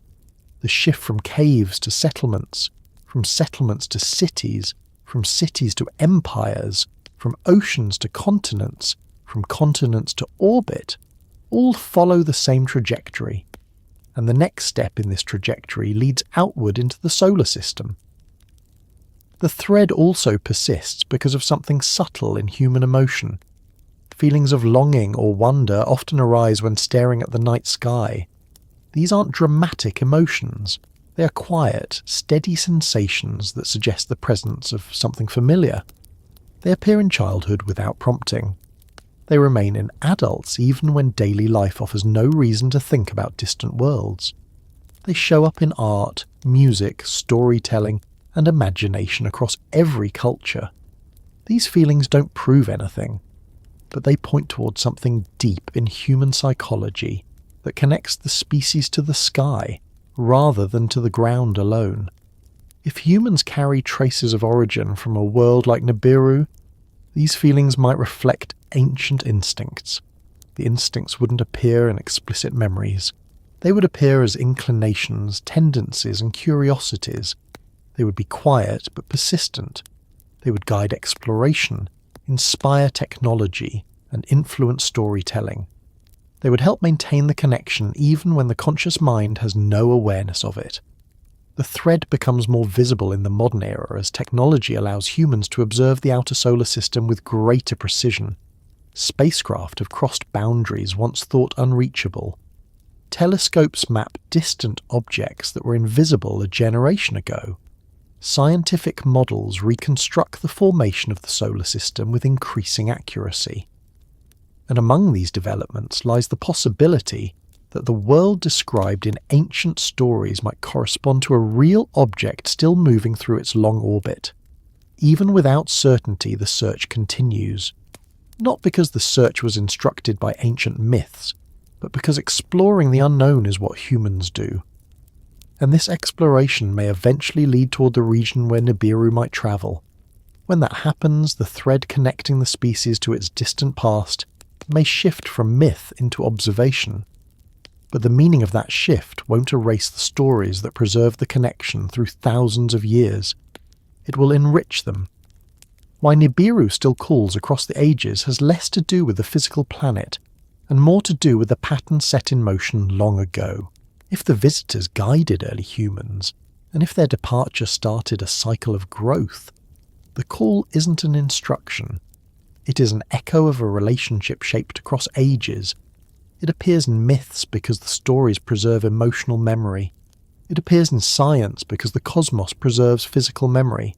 It appears in human behavior because instincts preserve psychological memory. These layers combine to form the sense that humanity is part of a larger narrative. A narrative that didn't end when the visitors left. A narrative that continued as humans developed independently. A narrative that stretches from the first settlements along river valleys to the modern laboratories sending signals into deep space. The thread connecting these eras isn't obvious, but it remains intact. And as humanity continues to grow, the thread becomes easier to follow. The idea of returning to a distant world no longer feels out of reach. It feels like a distant stage of a progression that has already begun. As telescopes improve, as spacecraft advance, and as humans learn more about their own origins, the possibility of reconnecting with a world that shaped early history becomes less abstract. The call from Nibiru isn't a sound, it isn't a message, it is the quiet persistence of connection. It is the way humans continue to search without knowing why. It is the way stories from thousands of years ago retain relevance because they describe something consistent, something that resonates across cultures. It is the way scientific anomalies point toward an unseen object that behaves in ways that align with ancient stories. It is the way the species moves outward, even when the destination is uncertain. Whether Nibiru is a physical world still moving through its orbit, or a symbolic representation of humanity's broader origins, the thread remains. It leads backward into the earliest eras, forward into the possibilities of the future, and inward into the depths of human identity. It connects what humanity remembers, what it has forgotten, and what it has yet to discover. As this long exploration comes to the present moment, the thread continues without interruption, guiding humanity toward the next stage of its unfolding story, where old origins meet new possibilities, and where the path outward becomes a continuation of something that began far earlier than any recorded history remembers.